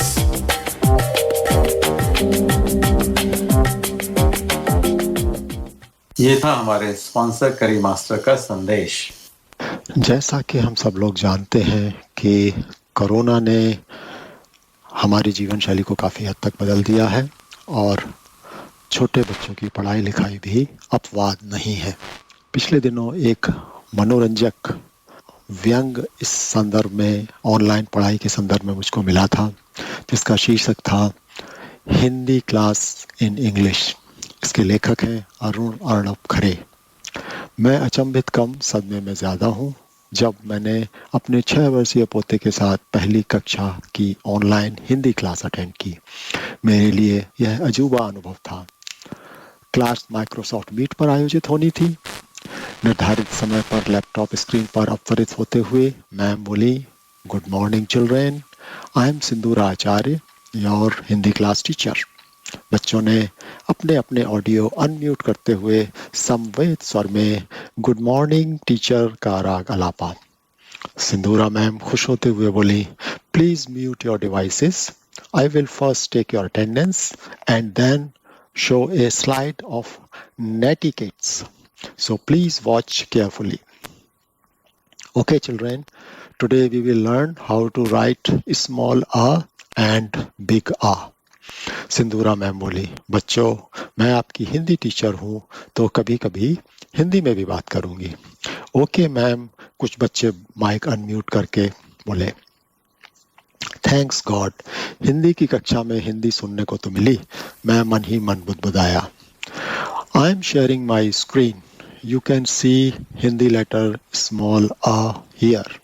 सिंदूरा मैम ने स्क्रीन शेयर की जिसमें अ के साथ अनार का चित्र बना था। उन्होंने आगे कहा, अनघा अनम्यूट योरसेल्फ और बताओ अ से कौन सा फल होता है। पॉम ग्रेनेट मैम, अनघा की आवाज सुनाई दी। Very good Anagha, now Kirti Priya you tell the name in Hindi. कुछ पलों का सन्नाटा रहा। कीर्ति प्रिया कोई जवाब न दे सकी। इसके बाद सिंदूरा मैम बोली, now it's open for all, can anybody tell. मैंने अपने पोते की ओर देखते हुए धीरे से कहा, अनार। वह मेरी ओर इस तरह देखने लगा जैसे मैंने उसकी बेइज्जती कर दी। अंततः हार कर सिंदूरा मैम ही बोली, Children, listen carefully. Pomegranate is called anar in Hindi. Remember, small a for anar. Please repeat with me. बच्चों ने 3 बार सिंदूरा मैम के साथ स्मॉल आ फॉर अनार का उच्चारण किया। Now we will learn to write big A. First you write small a, then draw a standing line after it like this. सिंदूरा मैम ने राइटिंग बोर्ड पर लिखते हुए कहा, Have you done? मेरा बड़ा पोता आ नहीं सॉरी बिग आ लिखने में व्यस्त था। मैंने अपने बेटे को आवाज दी, तुम ही इसके साथ बैठकर पढ़ाई कराओ। मुझे नहीं लगता कि मैं पहली कक्षा में भी पढ़ने के योग्य हूँ। क्लास शुरू होने से पहले वाला मेरा उत्साह नदारद था।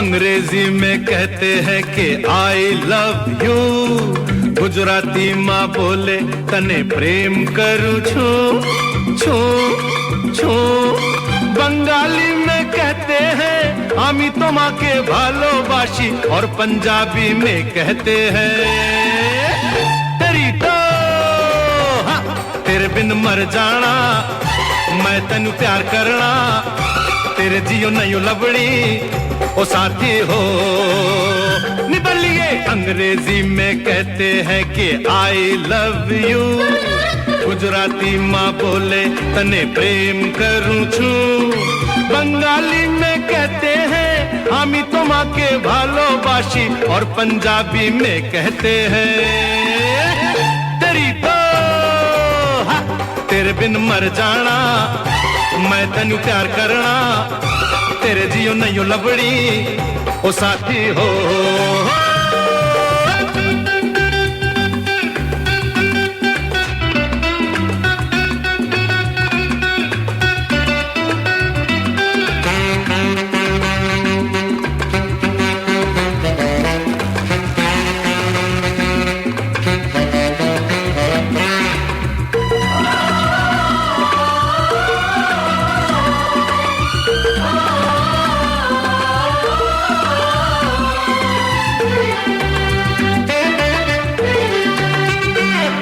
हम तुम पे इतना डाइंग जितना सी में पानी लाइंग, आकाश में पंछी फ्लाइंग, भौरा बगियन में गाइंग।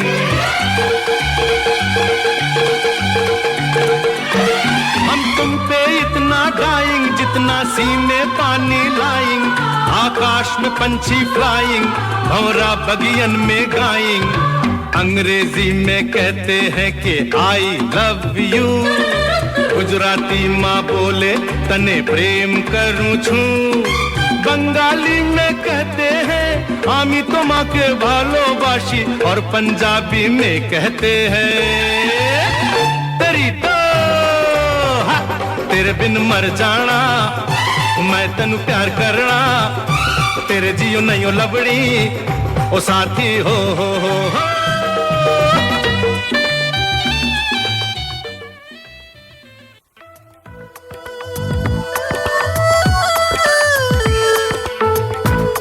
You can listen to community announcements and sponsorships on our website, dapanradio.org.au. आप हमारी सामाजिक सूचनाएं और स्पॉन्सर्स के संदेश हमारे वेबसाइट dapanradio.org.au पर देख सकते हैं।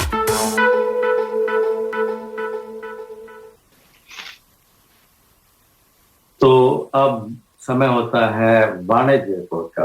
तो वाणिज्य रिपोर्ट के लिए हमारे साथ आज दो दिग्गज लोग मौजूद हैं। हमारे प्रदीप उपाध्याय जी जो रेगुलरली फाइनेंस रिपोर्ट देते हैं, और हमारे यतीन्द्र गुप्ता जी। तो उपाध्याय जी आपसे शुरू करते हैं, आप बताइए फाइनेंस में क्या क्या हो रहा है। बिल्कुल प्रदीप जी, तो चलिए स्टॉक मार्केट से ही शुरू करते हैं। और ऐसा माना जाता है, आपसे पहले भी बात हो रही थी कि सितंबर के महीने में स्टॉक मार्केट में करेक्शन होता है, और पिछले 5 हफ्तों की परफॉर्मेंस को देखें तो ऑस्ट्रेलियन बाजार में करीबन 3% की गिरावट दिखी है। अमेरिकन मार्केट में कोई खास मूवमेंट नहीं रहा, वैसा का वैसा ही है। लेकिन भारत के निफ्टी इंडेक्स ने इस बार सितंबर वाले मिथक को गलत सिद्ध करते हुए 7% की बढ़त दर्ज की है। अच्छा। तो जैसा कि हाँ इतिहास बताता है कि सितंबर में करेक्शन होता है, तो हाँ एक का करेक्शन हुआ है, एक का नहीं हुआ है, एक ब्रेक इवन पर है। तो इन तीनों जी अगर मैं एक बात बोलूं इंडिया के मार्केट के ऊपर, कि इंडिया का मार्केट $3.41 ट्रिलियन का हो गया है, इसने फ्रांस को पछाड़ दिया है। ये केवल कल की बात है। अच्छा। 3.41, तो अभी फ्रांस का है 3.4 ट्रिलियन और इंडिया का हो गया 3.41 ट्रिलियन। तो अभी फ्रांस को पछाड़ा, अब शायद ये 6वें नंबर पे आ गया है दुनिया का। एक्चुअली यतीन जी को जो 5 ट्रिलियन का जो पहले टारगेट लगता था, मुझे थोड़ा सा अजीब लगता था कि कैसे होगा, लेकिन अब धीरे धीरे लगता है कि हाँ हो सकता है भविष्य में ये सच्चाई हो। तो नहीं, बिल्कुल काफी इंडिया का मार्केट इस समय काफी अच्छा चल रहा है, तो काफी फॉरेन इन्वेस्टमेंट भी इंडिया में मिल रहा है जी। तो चलिए इसी को आगे बढ़ाते हैं। 1 जनवरी 21 को अगर बेंचमार्क माने तो तीनों देशों ने, भारत, ऑस्ट्रेलिया और अमेरिका ने लगभग एक सी परफॉर्मेंस दी है, जो कि 18% की रेंज में है। ऑस्ट्रेलिया ने 17% दिया है, अमेरिका ने 19% दिया है, और भारत ने दोनों के बीच में करीबन 18% दिया है। इस परफॉर्मेंस को देखकर मैं यही कहूंगा कि यह ग्रोथ पूरे साल के लिए बहुत अच्छी कही जाएगी, जबकि पूरा 1 क्वार्टर अभी भी बाकी है। और यदि यही बढ़त का दौर बना रहा तो यह तीनों बाजार इस साल बहुत अच्छा मुनाफा निवेशकों को देकर जाएंगे। लेकिन एक बात बताइए उपाध्याय जी, हाँ मेरा भी कुछ इसमें एक क्वेश्चन है उपाध्याय जी, आप मुझे बताइए अगर मैं कहीं इसमें गलत हूँ। आपने कंपनी का नाम सुना होगा, एवरग्रांडे करके है। एवरग्रांडे चाइनीज कंपनी है, बिल्डर है, वो अपार्टमेंट बनाते हैं। उनके पास अभी जैसे कहते हैं कि 2/3 ऑफ मैनहट्टन में जितने अपार्टमेंट हैं उतने उनके पास अपार्टमेंट है जो वर्क इन प्रोग्रेस में, जो वो कंप्लीट नहीं कर पा रहे हैं। आपने नोटिस भी करा होगा कि आयरन ओर के जो प्राइसेस हैं लगभग आधे रह गए हैं ऑस्ट्रेलिया में, जिससे कि काफी जो BHP है, फोर्टिट्यूड है, उन सब के शेयर प्राइस बहुत गिर गए और डॉलर भी गिरा हुआ है। तो कहते हैं कि अगर ये कंपनी डिफॉल्ट में चली जाती है विद इन 1 or 2 वीक्स, इसका लग रहा है कि हो जाना चाहिए, तो ये पूरे के पूरे मार्केट को अफेक्ट करेंगे। We are talking billions, around 400 billion की वो बात कर रहे हैं, तो इससे बहुत फर्क पड़ेगा। आपका इसके बारे में क्या विचार है? अच्छा, मतलब आपको लग रहा है कि जैसे वो 15 साल पहले लीमैन ब्रदर्स का वाला जो कांड हुआ था, बिल्कुल आपने जो है ना मेरे वो पकड़ लिए, वो वाला इवेंट कहा जा रहा है चाइना के लिए, कि कोई सोच नहीं सकता था कि ये कंपनी इस तरीके से जाएगी। इस तरीके से बैंकरप्ट होना, और इतनी बड़ी कंपनी का अगर इस तरीके से रिसीवरशिप में जाती हैं तो वाकई में इन्वेस्टर्स को बहुत बड़ी चोट लगती है, क्योंकि आजकल की कंपनियां इतनी बड़ी हो गई हैं। अमेरिका की जो बिग 5 कंपनी है उनकी कितने कंट्रीज की जीडीपी से ज्यादा सही बात। तो उपाध्याय जी एक बात और मैं देख रहा था, उपाध्याय जी मैं ही देख रहा था, मैंने इंडिविजुअल कंपनी नैस्डैक की जो कंपनीज है, specially IT company, Google, alphabet है गूगल की जो कंपनी है, फेसबुक है, ये वगैरह वगैरह, इनका अगर आप ग्राफ देखिए तो ये वर्टिकली अप जा रहा है। तो मुझे इससे ये लगता है कि ये कहाँ तक जाएगा, जबकि इतना खर्चा किया है, इतना ओवर स्पेंड किया है गवर्नमेंट ने हर जगह, हर कंट्री में ऐसा हुआ है। तो ये 2 बातें हैं, एक तो ये बात है कि खर्चा इतना हुआ है और लोगों को हैंडआउट्स दिए जा रहे हैं, तो पैसा कहाँ जा रहा है? स्टॉक मार्केट में जाएगा, और कहीं जाए तो डिनर करने के लिए जा नहीं सकते, घूमने जा नहीं सकते, तो स्टॉक मार्केट में जाएगा। एक तो ये बात हुई। दूसरा ये हुआ कि ये आखिर कंपनीज में इतना प्रॉफिट कैसे हो सकता है जो कि वर्टिकली अब जा रहे हैं, कब तक जाएगा? जो ऊपर जाता है नीचे तो आएगा ही आएगा। इसमें प्रदीप जी एक जो असली जो बात आती है एक्चुअली, और वो यतीन जी का फील्ड है कि जो कंपनी का जो ऑडिटिंग वगैरह होती है और वो अपनी बैलेंस शीट किस तरीके से प्रेजेंट करते हैं, उसमें अगर कुछ गड़बड़ झाला तो नहीं है। और कई बार क्या होता है, वेस्टेड इंटरेस्ट के तहत कंपनी जो है वो चीज़ों को छुपाती है, और ताकि शेयर बाजार में खराब संदेश न जाए। तो इस तरीके की जो मेरे ख्याल से जो कंप्लायंस है और जो ऑडिटिंग है, इसके ऊपर मेरे ख्याल से सरकारों को ध्यान देना चाहिए। और जो लीमैन ब्रदर्स और जो अभी यतीन जी बता रहे थे, जो रियल एस्टेट की जो कंपनी है, इनको अगर ढंग से अगर इनको मॉनिटर करते जा रहा है तो अकाउंटेंट्स जो है इतने स्मार्ट होते हैं, उनको पहले पता चल जाता है कि यहाँ गड़बड़ झाला हो रहा है और इसको पहले रोका जाना चाहिए। लेकिन इनमें सफल नहीं होते हैं, तो इस तरीके के झटके होते हैं जिसमें कि बहुत से लोगों की रोजी रोटी पे फिर बना। मैं एक चीज जरूर कहना चाहता हूँ कि जी जो shift of whole market place है वो आप नजरअंदाज नहीं कर सकते। अब जैसे एक कंपनी है कैनवा करके, यहाँ की ऑस्ट्रेलिया कंपनी है, उसकी वैल्यू टेल्स्ट्रा से भी ज्यादा है। अब नई कंपनी है, नया प्रोडक्ट लेके आए, वो एक एफिशिएंसी लेके आए, उन्होंने इस तरीके से तरक्की करी, और लोग जो इंटेलिजेंट लोग हैं जो सिलिकॉन वैली में बैठे हुए हैं, वो लोग उसको पैसा देके खरीद रहे हैं। तो अब आप कहेंगे कि भाई ये कैसे हो गया? अब इसी तरीके से आफ्टर पे किया, आपने सुना ही होगी, ये तो बहुत फेमस कहानी हो चुकी है। उसने पूरे के पूरे जो क्रेडिट कार्ड का मार्केट था उसको डिसमेंटल कर दिया। अब इसी तरीके से कल को टेलीफोनिक कंपनी में आपको एलन मस्क का जो है स्पेस क्या करके एक उसका नाम है, वो हर कंट्री में अभी वो इंटरनेट देने जा रहे हैं। अब आप उस कंपनी की वैल्यू, भले ही वो कल शुरू होगी, लेकिन उसकी वैल्यू कितनी होगी आप अंदाजा लगा लो। तो टेक्नोलॉजी ड्रिवन जो स्टॉक हैं उनका एक अलग फॉर्मूला है प्रदीप जी। आप ये देखें ना कितने उनको, अब आप देखिए कि YouTube पूरी दुनिया भर का टेलीविजन स्टेशन बन गया। मुझे तो ये लगता है यतीन्द्र जी, मुझे तो ये लगता है जब ये नीचे जाएगा तो धड़ाम से नीचे जाएगा, और ये ज्यादा दूर नहीं है। तो फादर जी आप क्या कहेंगे? देखिए करेक्शन की बात तो देखिए विशेषज्ञ जो है पिछले कई महीनों से बोल रहे हैं कि आने वाले 3-4 महीने में जो अगला क्वार्टर है उसमें हमको दिखाई दे सकता है। लेकिन अब वो वही डिपेंड करता है कि किस लेवल का करेक्शन है। 5 से 10% के करेक्शन को एकदम हेल्दी करेक्शन मानते हैं, लेकिन अब जैसे पिछले साल आपका जब कोरोना क्राइसिस हुई थी तो 30-40% तक हो गया था, तो वो बेसिकली एक तरीके का क्रैश होता है, तो वो कोई भी नहीं चाहता। और आशा करते हैं ऐसा ना हो, क्योंकि अगर ऐसा होगा तो फिर वही दिक्कत जो है वो सारे मैनेज फंड्स को दिक्कत होती है, सुपरएनुएशन वालों को दिक्कत होती है। वैसे आप अपने श्रोताओं को बता दें उपाध्याय जी कि हम तो जनरल बात कर रहे हैं, अपना निवेश करने से पहले अपने फाइनेंशियल एडवाइजर से जरूर सलाह लेना। चलिए प्रदीप जी, चलते चलते कहें तो रियल एस्टेट का भी थोड़ी सी बात कर लें, क्योंकि हमारे काफी श्रोता लोग जो ऑस्ट्रेलिया में है वो भी काफी इससे अफेक्ट होते हैं। तो पिछली बार जब हम लोग बात कर रहे थे तो रियल एस्टेट की कीमतों में थोड़ा सा विराम लगा है, इस तरीके की खबरें जो थी आई थी, लेकिन पिछले 4-5 हफ्तों में रियल एस्टेट की प्राइस फिर से प्रदीप जी बढ़ना शुरू हो गई है। और अब जो रिपोर्ट आ रही है वो बता रहे हैं कि जैसी ग्रोथ पिछले 2-3 साल से चल रही थी ऐसी ही ग्रोथ हो सकता है अगले साल भी जारी रहे। तो ये कुल मिला के जो लोग मकान खरीदने के बारे में सोच रहे हैं उनके लिए अच्छी खबर नहीं है, उनको घर खरीदने के लिए थोड़ी जल्दी करनी होगी, अन्यथा अगले साल उसी प्रॉपर्टी का शायद और अधिक मूल्य चुकाना पड़ सकता है। ऐसा नहीं हो सकता। जैसा आपने बताया कि ये अभी करंट फीडबैक है, ये इस तरीके की चीजें चेंज भी होती रहती हैं। मेरे ख्याल से एक बार लॉकडाउन खुलेगा तो हो सकता है इन वेरिएबल्स में थोड़ा सा और परिवर्तन आए। तो उनके कम होने का क्या चांस हो पाता है? कम होने का चांस इस समय प्रोबेबिलिटी के हिसाब से देखा जाए तो कम है, बढ़ने के चांसेस ज्यादा है। मैं एक एस्पेक्ट इसमें और शेयर करना चाहूंगा प्रदीप जी कि cost of construction has gone up.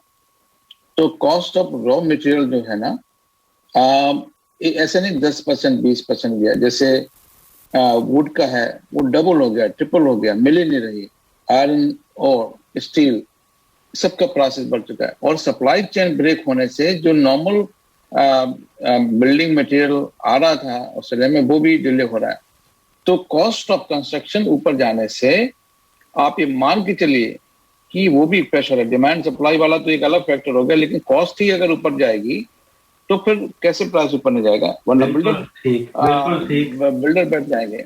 ठीक कहा उपाध्याय जी आपने। चलिए इसी के साथ एक ब्रेक लेते हैं और श्रोताओं को एक सुंदर सा गीत सुना देते हैं।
का लग के मेरे पाँव में कहे दिन कटेंगे रंगों की छाँव में। बूढ़े बरगद की माटी को शीश धरी ले हो। दीपा शक्ति को 100-100 प्रणाम कर ले हो। बूढ़े बरगद की माटी को शीश धरी ले। दीपा शक्ति को 100-100 प्रणाम करे ले। हो देगी आशीष तो जल्दी भी आएगी। राम जाने वो घड़ी कब आएगी जब होगा हमारी गठबंधन। गुंजारे गुंजा गुंजा हम दोनों में दोनों खो गए। देखो एक दूसरे के हो गए। राम जाने वो घड़ी कब आएगी जब होगा हमारी गठबंधन। गुंजारे गुंजा गुंजा। श्रोताओ, कितने लोग हैं जिसको इस नदिया के पार के बारे में क्या क्या नहीं मालूम होगा। कहते हैं कि काफ़ी लोगों ने लगातार फिल्म देखने के रिकॉर्ड बनाए। इस सालों चली थी फिल्म। कहते हैं लोग पागल भी बहुत हुए थे। ऐसे कितने लोग हैं जिनकी यादें इस नदिया के पार फिल्म से जुड़ी हुई हैं। आप हमारे साथ शेयर कर सकते हैं हमारे व्हाट्सएप ग्रुप पे भी। एक श्रोताओं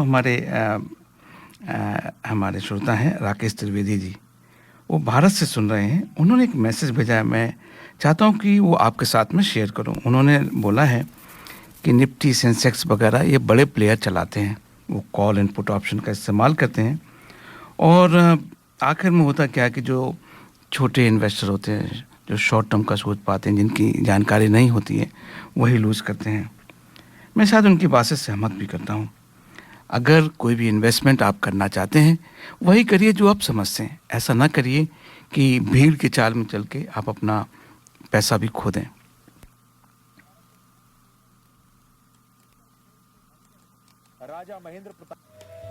Work, home, kids. Oh, life is so busy. Where is the time to cook? With Curry Master's complete curry mix, it's ready to cook with 3 simple steps and the curry is ready. It's so easy. They have huge variety to choose from. Their vegan butter chicken and Thai tofu curry is a big hit. Available at all Indian grocery stores. Thank God it's available at all Indian grocery stores. ये था हमारे sponsor करी master का संदेश। आजादी के बाद स्कूलों और कॉलेजों में भारत का जो इतिहास हमें पढ़ाया गया वो अंग्रेजों द्वारा लिखा गया था। इसे अंग्रेजी बोलने वाले ही पढ़ाते थे, अंग्रेजी बोलने वाले ही समझ पाते थे यानी पढ़ते थे। इस इतिहास में अकबर द ग्रेट के लिए तो जगह थी, लेकिन अशोका द ग्रेट के लिए जगह नहीं थी। इस इतिहास में सर सैयद अली खान को एक समाज सुधारक की तरह पेश किया गया, लेकिन राजा महेंद्र प्रताप सिंह जैसे देशभक्तों की कहानी गायब कर दी गई, आपसे छिपा ली गई। लेकिन आज जैसे ही भारत के प्रधानमंत्री नरेंद्र मोदी ने उत्तर प्रदेश के अलीगढ़ में राजा महेंद्र प्रताप सिंह राज्य विश्वविद्यालय का शिलान्यास किया, वैसे ही राजा महेंद्र प्रताप सिंह की चर्चा पूरे देश में होने लगी। लोग ढूंढने लगे कि ये राजा महेंद्र प्रताप सिंह आखिर हैं कौन। इनके बारे में ना तो पढ़ा ना ही हमने सुना, लेकिन आज अचानक वो ट्रेंड करने लगे, सोशल मीडिया पर भी ट्रेंड करने लगे। राजा महेंद्र प्रताप सिंह ना सिर्फ जीवन भर भारत को अंग्रेजों से आजाद कराने के लिए लड़े, बल्कि वो पहले ऐसे भारतीय थे जिन्होंने वर्ष 1915 में अफगानिस्तान की राजधानी काबुल में भारत की पहली निर्वासित सरकार का गठन किया था और इसका नाम था हुकूमत मुख्तार ए हिंद, यानी आजाद भारत की आजाद सरकार। अब सोचिए ये कितनी बड़ी विडंबना है कि आपको शायद उनके बारे में पता ही नहीं, आपने पढ़ा भी नहीं होगा। जबकि जवाहरलाल नेहरू जैसे नेताओं ने पहली बार वर्ष 1929 में पूर्ण आजादी की मांग की थी। सोचिए, 1929 में पहली बार पूर्ण आजादी की मांग रखी जवाहरलाल नेहरू ने, लेकिन 1915 में ही राजा महेंद्र प्रताप सिंह ने निर्वासित सरकार बना ली थी भारत की, काबुल से बैठकर। इससे पहले कांग्रेस इस बात के लिए भी तैयार थी कि अंग्रेज भारत को इस शर्त के साथ आजाद कर दें कि भारत और भारत के लोग जीवन भर ब्रिटेन की महारानी को अपनी महारानी मानते रहेंगे। कांग्रेस पार्टी उस जमाने की इसके लिए भी तैयार थी कि हम महारानी के अधीन ही रहेंगे। यानी अगर इन नेताओं की उस समय चलती तो भारत आजाद तो हो जाता, लेकिन भारत के लिए सारे फैसले आज भी ब्रिटेन में बैठे अंग्रेज ही ले रहे होते और वहीं की महारानी के नाम पर वहीं का ठप्पा लगकर ये फैसले भारत में आते। लेकिन राजा महेंद्र प्रताप सिंह ने इन नेताओं की पूर्ण स्वराज की मांग से 14 वर्ष पहले ही भारत को एक आजाद देश घोषित कर दिया था और काबुल में अपने नेतृत्व में एक निर्वासित सरकार का गठन भी कर दिया था, जो कि एक बहुत बड़ी बात है, बहुत बड़ी उपलब्धि है। आज उत्तर प्रदेश के अलीगढ़ में प्रधानमंत्री मोदी ने भी इस बात का जिक्र किया और कहा कि यह देश का दुर्भाग्य है कि आजादी के बाद भारत के ऐसे राष्ट्र नायकों और राष्ट्र नायिकाओं को भुला दिया गया। ब्रिटिश सरकार इतना डर गई थी कि उसने यह ऐलान कर दिया था कि जो भी राजा महेंद्र प्रताप सिंह के बारे में कोई भी जानकारी देगा या उन्हें जिंदा या मुर्दा पकड़ेगा, उसे एक बड़ा इनाम दिया जाएगा। लेकिन आप में से शायद बहुत कम लोगों को महेंद्र प्रताप सिंह के बारे में ये सारी बातें पता होंगी, क्योंकि हमारे इतिहास की किताबों से जो आपको स्कूल में पढ़ाई जाती हैं, कॉलेज में पढ़ाई जाती हैं, उनका नाम नदारद है। और बहुत कम लोगों को ही इसकी जानकारी भी होगी कि महेंद्र प्रताप सिंह ने ही अलीगढ़ मुस्लिम यूनिवर्सिटी यानी AMU को अपनी निजी जमीन दान में दी थी और फिर ये यूनिवर्सिटी वहां बनी थी। तो आज आप सब अलीगढ़ मुस्लिम यूनिवर्सिटी को तो जानते हैं, लेकिन राजा महेंद्र प्रताप सिंह को कोई नहीं जानता। आज भारत के लोग AMU की स्थापना करने वाले सर सैयद अहमद खान के बारे में तो सब कुछ जानते हैं, क्योंकि उनके बारे में पढ़ाया जाता है, जिन्हें ब्रिटेन की सरकार ने order of the star of India पुरस्कार से सम्मानित किया था। तो ये याद रखने की बात है कि ये पुरस्कार गैंग जो था, ये उस समय भी बड़ा सक्रिय था, जो बाद में आजादी के बाद भी अब तक चलता आया है। इसी का नाम हमने पुरस्कार गैंग रखा है। और तब भी ऐसे ही लोगों को पुरस्कार दिया जाता था जो देश तोड़ने का काम करते थे, जो भारत के खिलाफ काम करते थे। ऐसे लोगों को पुरस्कार दिया जाता था। सर सैयद को सर की उपाधि दी गई और यहीं से भारत में पुरस्कार गैंग की शुरुआत हुई। सर सैयद अहमद खान ने ही 1888 में मेरठ में एक बड़ा मशहूर भाषण दिया था, जिसमें उन्होंने कहा था कि हिंदू और मुसलमान कभी भी एक साथ नहीं रह सकते और अगर अंग्रेज भारत से चले गए तो हिंदू मुसलमानों को दबाने की कोशिश करेंगे, क्योंकि संख्या बल में हिंदू मुसलमानों से ज्यादा हैं। और इसीलिए उन्होंने ये कहा था कि भारत के मुसलमानों के हित में यही होगा कि भारत में अंग्रेजों का शासन ही चलता रहे और उसमें हमें, उस शासन के तहत हमें हिंदुओं के साथ बराबरी का अधिकार मांगना चाहिए। लेकिन भारत के लोग राजा महेंद्र प्रताप सिंह के बारे में जानते ही नहीं, जिनसे अंग्रेजों की सरकार खौफ खाती थी। तो उन्हें पुरस्कार देने का तो कोई सवाल ही पैदा नहीं होता।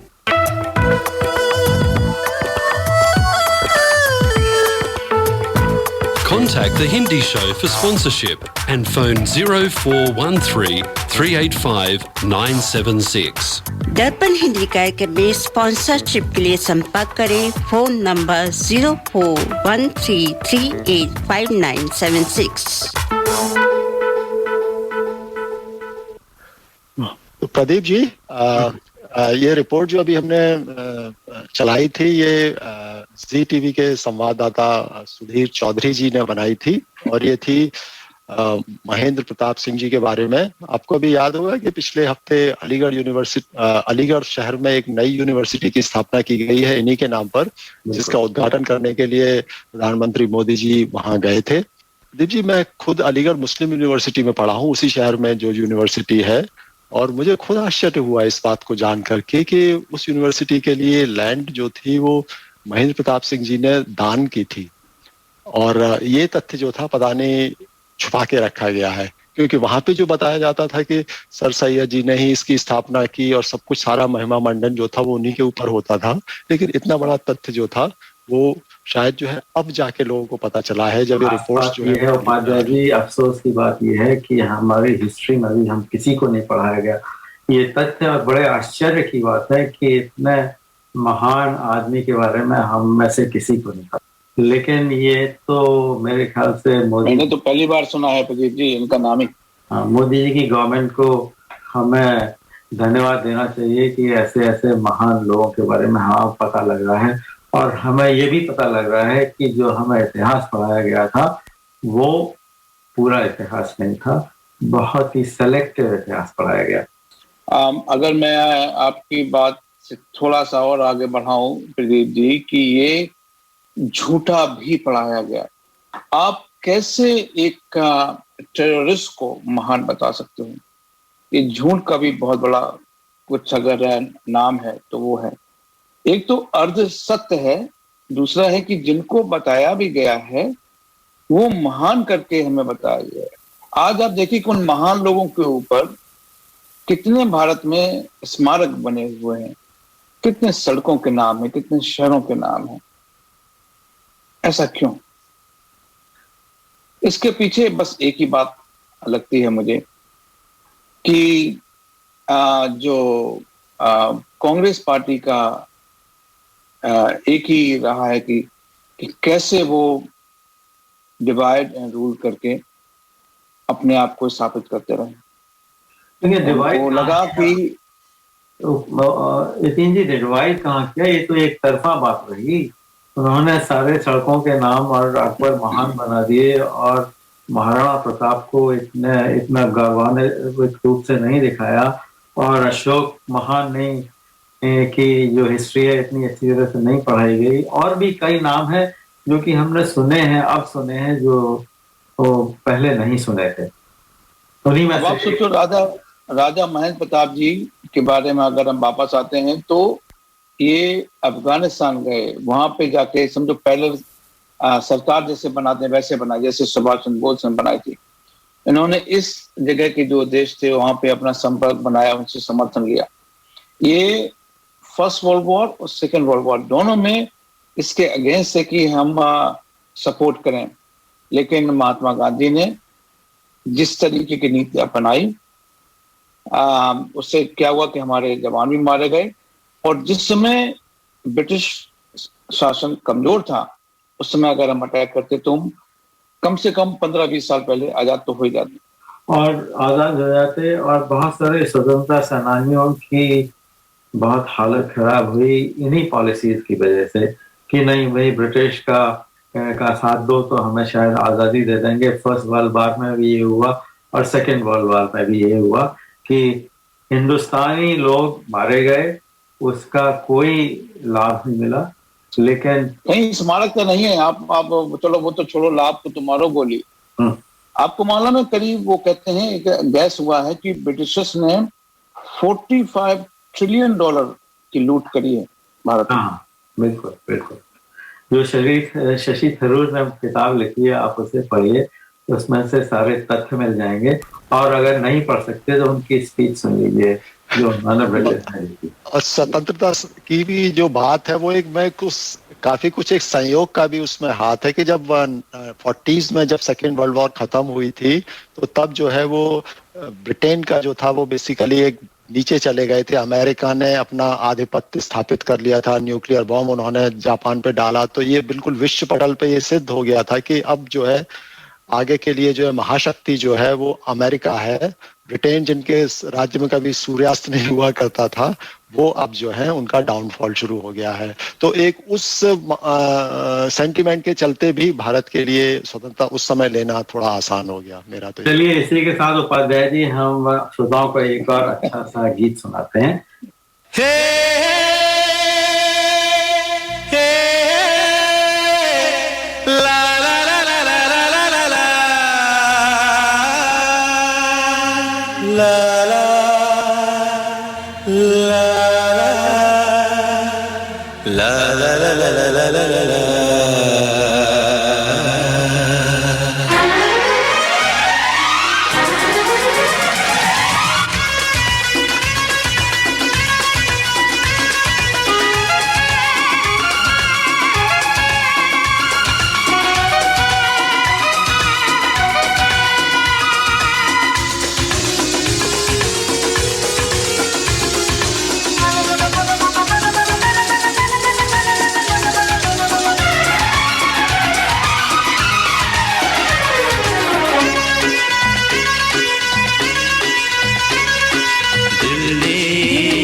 ही जाए नशा प्यार का धीरे धीरे, तुम बिन हम हैं अधूरे, दिल में रहे एक चुभन प्यार की तेरे मेरे,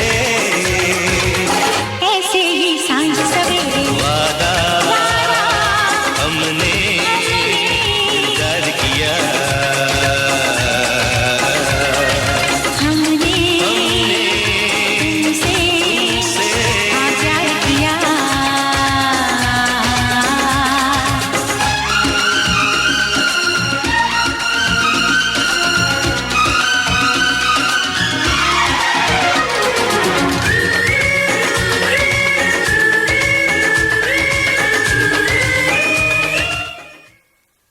श्रोताओं, हमारे श्रोता राकेश त्रिवेदी जी ने और इन्फॉर्मेशन भेजी है कि जो चाइना की कंपनी है एवरग्रांडे, वो डिफ़ॉल्ट हो चुकी है।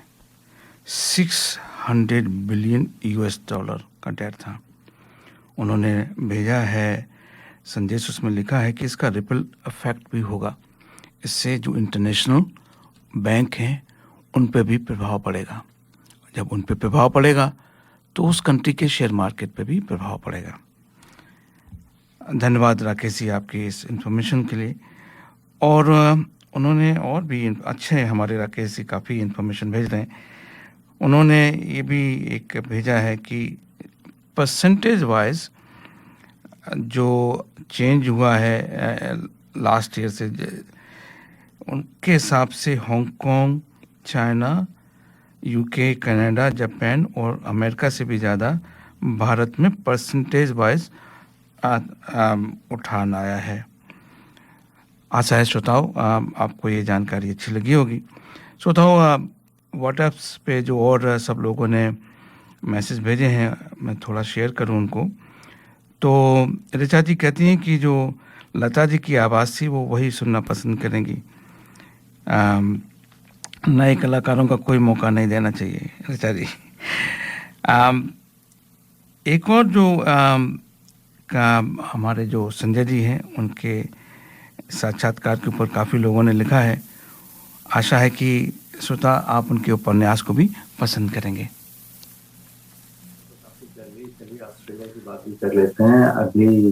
तो उपाध्याय जी, हम लोगों ने भारत की बात तो काफी चल रही, चलिए ऑस्ट्रेलिया की बात भी कर लेते हैं। अभी जो स्कॉट मॉरिसन ने साइन किया है यूके और यूएसए के साथ जो सबमरीन के बारे में, तो उसके बारे में आपकी क्या राय है? बिल्कुल, आज सवेरे मैं भी उसको देख रहा था, तो बिल्कुल अंतर्राष्ट्रीय पटल पर जो है वो बिल्कुल एक काफी न्यूज है। और एक काफी बड़ा सबमरीन का प्रोजेक्ट जो है वो यूके और ऑस्ट्रेलिया और अमेरिका मिलकर करने वाले हैं। और उससे यहाँ का एक जो न्यूक्लियर सबमरीन है, काफी एक्सपेंसिव प्रोजेक्ट है, जिसमें न्यूक्लियर आपका सबमरीन है। तो चूंकि ऑस्ट्रेलिया काफी कंजर्वेटिव न्यूक्लियर के मामले में रहा है, तो आज सवेरे में स्कॉट मॉरिसन का इंटरव्यू भी सुन रहा था, तो उनसे पूछा गया कि ये तो न्यूक्लियर प्रोजेक्ट है, तो फिर उन्होंने बताया कि ये न्यूक्लियर जो है सिर्फ सबमरीन के एक वॉर के लेवल के उसके लिए है, लेकिन इसको अभी भी जैसे पूछा गया कि आप जो है इसको एनर्जी जनरेशन के लिए यूज करें, क्योंकि ऑस्ट्रेलिया इसके अगेंस्ट है कि न्यूक्लियर से जो है वो इलेक्ट्रिसिटी वगैरह। तो हालांकि दुनिया, भारत वगैरह काफी उसमें प्रयास कर रहे हैं, लेकिन ऑस्ट्रेलिया अभी भी थोड़ा ट्रेडिशनल उसमें ही है। तो उन्होंने वहां पे भी क्लियर कर दिया कि अभी हमारा एनर्जी वगैरह सेक्टर में न्यूक्लियर यूज करने का कोई पर्पस के लिए करेंगे। उपाध्याय जी, यहाँ पे लॉ है कि ये कोई भी न्यूक्लियर की ना एनर्जी बना सकते हैं, कोई न्यूक्लियर का काम नहीं कर सकते हैं। तो एक्ट पास है यहाँ पे, तो उनको मैं समझता हूँ कि एक्ट में संशोधन करना ही होगा। बिल्कुल भाई, एनर्जी नहीं करेंगे तो सबमरीन चलेगी कैसे? और दूसरा ये बात है कि ये केवल सबमरीन का नहीं है, ये सिक्योरिटी पैक्ट है।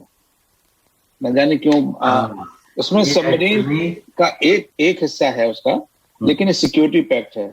बिल्कुल बिल्कुल, मैं भी इसमें सारी नई टेक्नोलॉजी, सब कुछ नया, ये दोनों कंट्री समझो ऑस्ट्रेलिया को देंगे और ये तीनों मिलकर बनाएंगे। ऑस्ट्रेलिया इनको बेस देने वाला है। तो अब ये ऐसे मान के चलिए कि अब यूएस और यूके यहाँ पे अपना अड्डा बनाएंगे और मिलके लड़ाई करेंगे। और चाइना के तेवर कम करने के लिए भी इफेक्ट है, उसमें बहुत बड़ा फैक्टर है ये। एक्चुअली क्या हो रहा ना कि अब तक ऑस्ट्रेलिया इसलिए नहीं कर रहा था क्योंकि चाइना में जो भी लीडर आ रहे थे वो सेंसिबल थे, वो बिजनेस ओरिएंटेड थे। अगर आपने नोटिस करा होगा कि शी जिनपिंग ने इवन जो प्राइवेट वहां पे बिजनेसेस थे, आपने अलीबाबा का नाम सुना होगा, एक टेंसेंट करके था, सारे के सारे उन कंपनियों का समझो खात्मा से कर रहे हैं। और ये जो अगर आप याद करिएगा, अभी मैंने कुछ मिनट पहले बात करी थी कि जो वहां की बिल्डिंग एंड कंस्ट्रक्शन कंपनी है उसमें भी कहते हैं कि कम्युनिस्ट पार्टी इन सब बड़ी बड़ी कंपनी को डाउनग्रेड कर रहा है। तो एक ही है इसका बॉटम लाइन, शी जिनपिंग अपने पावर को कंसोलिडेट कर रहा है और उसके लिए वो कहीं पे भी किसी भी हद तक जा सकता है। तो आज जब आदमी पागल वहां पे बैठा हुआ हो तो आपको अपनी ताकत दिखानी पड़ेगी और अपनी सुरक्षा भी करनी पड़ेगी। तो आपके हिसाब से ये बहुत अच्छा किया, क्योंकि जो फ्रेंच गवर्नमेंट है वो तो इससे नाराज है क्योंकि उनकी डील खत्म हो गई। वो एक अलग फैक्टर, वो उनको कहीं ना कहीं तरीके से कंपनसेट हो जाएगा। लेकिन एक मैं और बात बोलूं, क्यों फ्रांस के साथ नहीं करा, ये मेरा एक मानना है, मेरा एक अपना तजरिया है कि फ्रांस यूरोपियन यूनियन का हिस्सा है। European Union more aligned towards China. European Union की मैं बात करूं, खासतौर पर जर्मनी जो है ना वो बहुत चाइना की गोदी में बैठा हुआ, जिसकी वजह से ये करना ही पड़ता है और कोई दूसरा रास्ता नहीं था। ये मेरा अपना मानना है। चलिए ठीक है उपाध्याय जी और यतीन्द्र जी, मेरे ख्याल से इस वार्ता को यहीं पर खत्म किया जाए और एक गीत सुना जाए।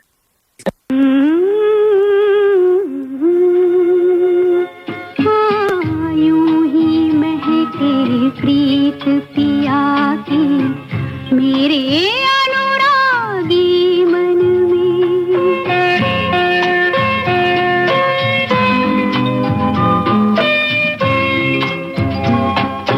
रजनी गंधा फूल तुम्हारे महके यूं ही जीवन में। हाँ यूं ही महके प्रीत पिया की मेरे अनुरागी मन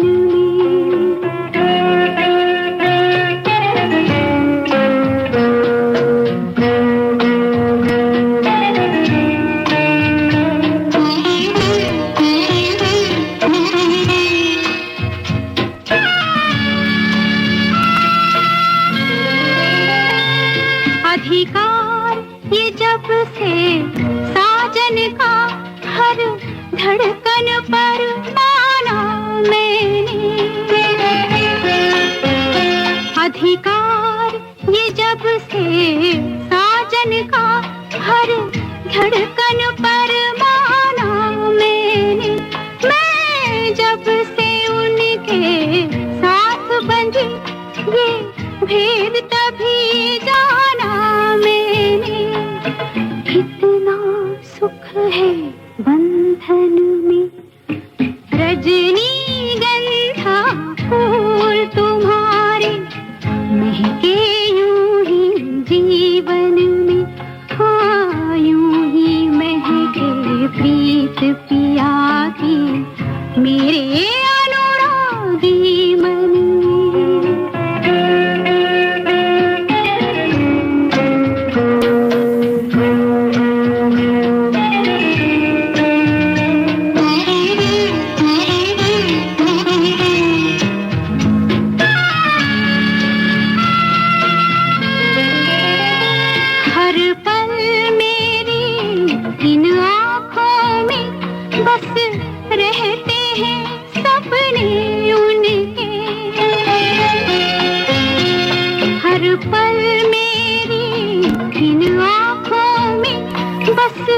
रहते हैं सपने उनके।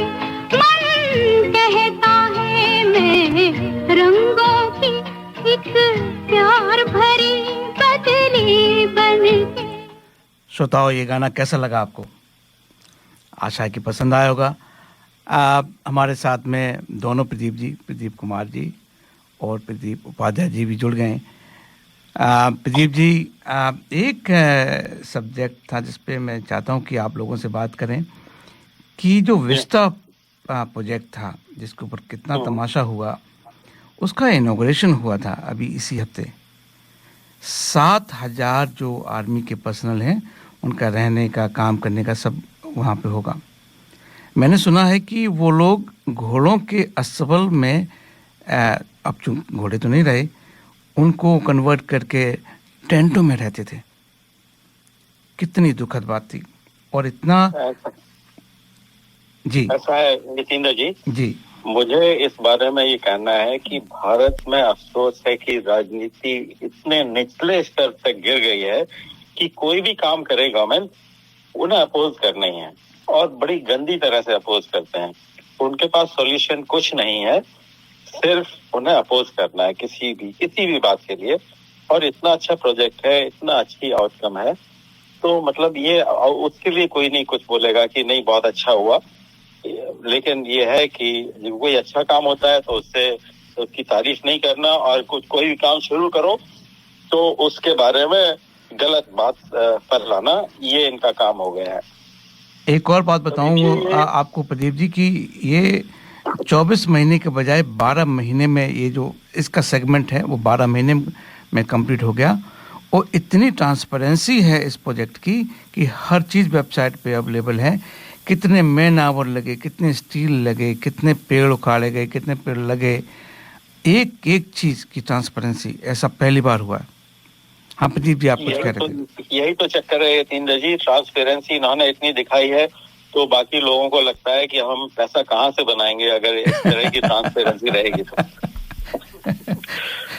यहाँ पे तो यकीन जी विस्टा प्रोजेक्ट की जो है वो उसके बारे में ही लोग सवाल उठाते हैं। पारदर्शिता तो एक तब की बात है कि जब प्रोजेक्ट आपका चालू हो गया उसके बाद आप उसको कैसे मेंटेन कर रहे हैं। लेकिन बहुत से ही राजनीतिक दल तो ऐसे हैं कि ये होना ही नहीं चाहिए और तरह तरह के आर्गुमेंट्स देते हैं कि यहाँ इतने लोग भूखे मरते हैं, इसकी जगह आप 200 अस्पताल बना दीजिए या इतने ऑक्सीजन के प्लांट लगा दीजिए। तो इस तरीके के आर्गुमेंट्स को कई बार हंसी भी आती है। लेकिन हमको ये समझना चाहिए कि विस्टा प्रोजेक्ट जो है वो आज की आवश्यकता है, जो नए सुरक्षा के परिप्रेक्ष्य है। और जैसा आपने बताया कि नौजवान टेंट में रहते हैं, यहाँ पे पूरा एसपीजी के लिए अलग बिल्डिंग बनाई जा रही है। आप याद करिए कुछ वर्ष पहले शायद 2000 के आसपास एक वो पार्लियामेंट में एक हमला हुआ था जिसको आतंकवादी अंदर तक घुस गए थे। क्योंकि हमारी पार्लियामेंट जो है वो प्रदीप जी उस तरीके से डिजाइन नहीं है कि इस तरीके की सिचुएशन यहाँ पर हो सकती है। लेकिन ये जो नया जो सिस्टम जो बनाया जा रहा है ये बिल्कुल आधुनिक, बिल्कुल तकनीक के हिसाब से है। पूरी हॉटलाइन है, कहाँ पे कम्युनिकेशन कर, कहीं पे भी हेलीकॉप्टर उतारना पड़े वो सब उतारे। तो ये सारी चीजें जो है आज के समय की ये मांग है। तो प्रोजेक्ट की उपयोगिता तो अपने आप में है, लेकिन हाँ ये है कि विरोधी है तो विरोध तो होना ही है उसका। दूसरा एक और है जो विस्टा के आगे वाले जो इसी की श्रृंखला में आगे बनेगी, जो वहाँ पे पार्लियामेंट बनेगी, वहाँ पे नंबर बढ़ेंगे। अभी क्या हो रहा है कि जो 525 हैं वही हो सकते हैं, जबकि पॉपुलेशन कहाँ से कहाँ पहुँच गई। प्रॉपर रिप्रेजेंटेशन नहीं हो पा रहा है। सिक्योरिटी जो तालमेल है, जो एक कहीं ऑफिस है, कहीं और ऑफिस है। और सबसे बड़ी बात है कि इससे बनाने से भारत सरकार का पैसा बचेगा, क्योंकि इतना रेंट जा रहा है, इतना उसके जो ओल्ड का बिल्डिंग पे पैसा खर्चा हो रहा है, जो पूरा का पूरा पानी बहा जा रहा है, कोई फ़ायदा नहीं है। और जो ये बिल्डिंग बनेगी वो भी इस तरीके, अभी तक ये था कि अंग्रेज बना के चले गए थे, अब वो भी ख़त्म हो जाएगा। जिस लेवल की ये भारत के ही लोगों की बिल्डिंग बन रही है वो अपने आप में ऐसी अजूबी होगी जिसका लोग नाम लेंगे। जैसे अभी फोर्ट बनाते हैं, करते हैं, वो करते हैं। तो ये भी एक बड़ा अच्छा था। मैंने सोचा कि क्यों ना इसके ऊपर भी हम श्रोताओं से एक वार्ता करते हैं। बड़ी अच्छी बात है। धन्यवाद बाय बाय।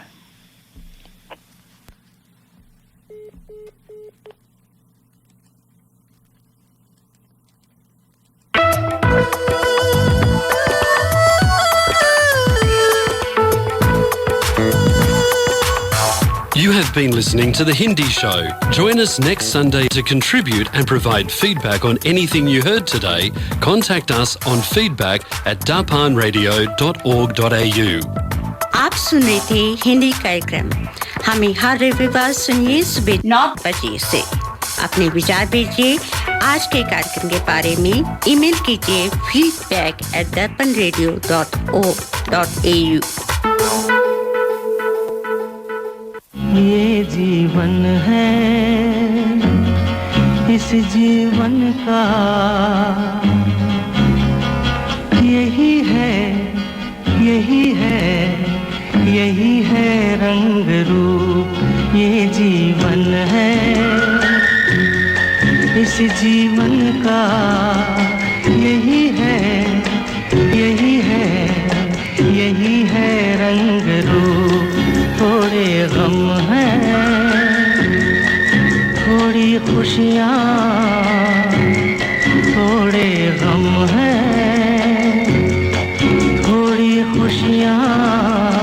यही है, यही है, यही है छाँव धूप।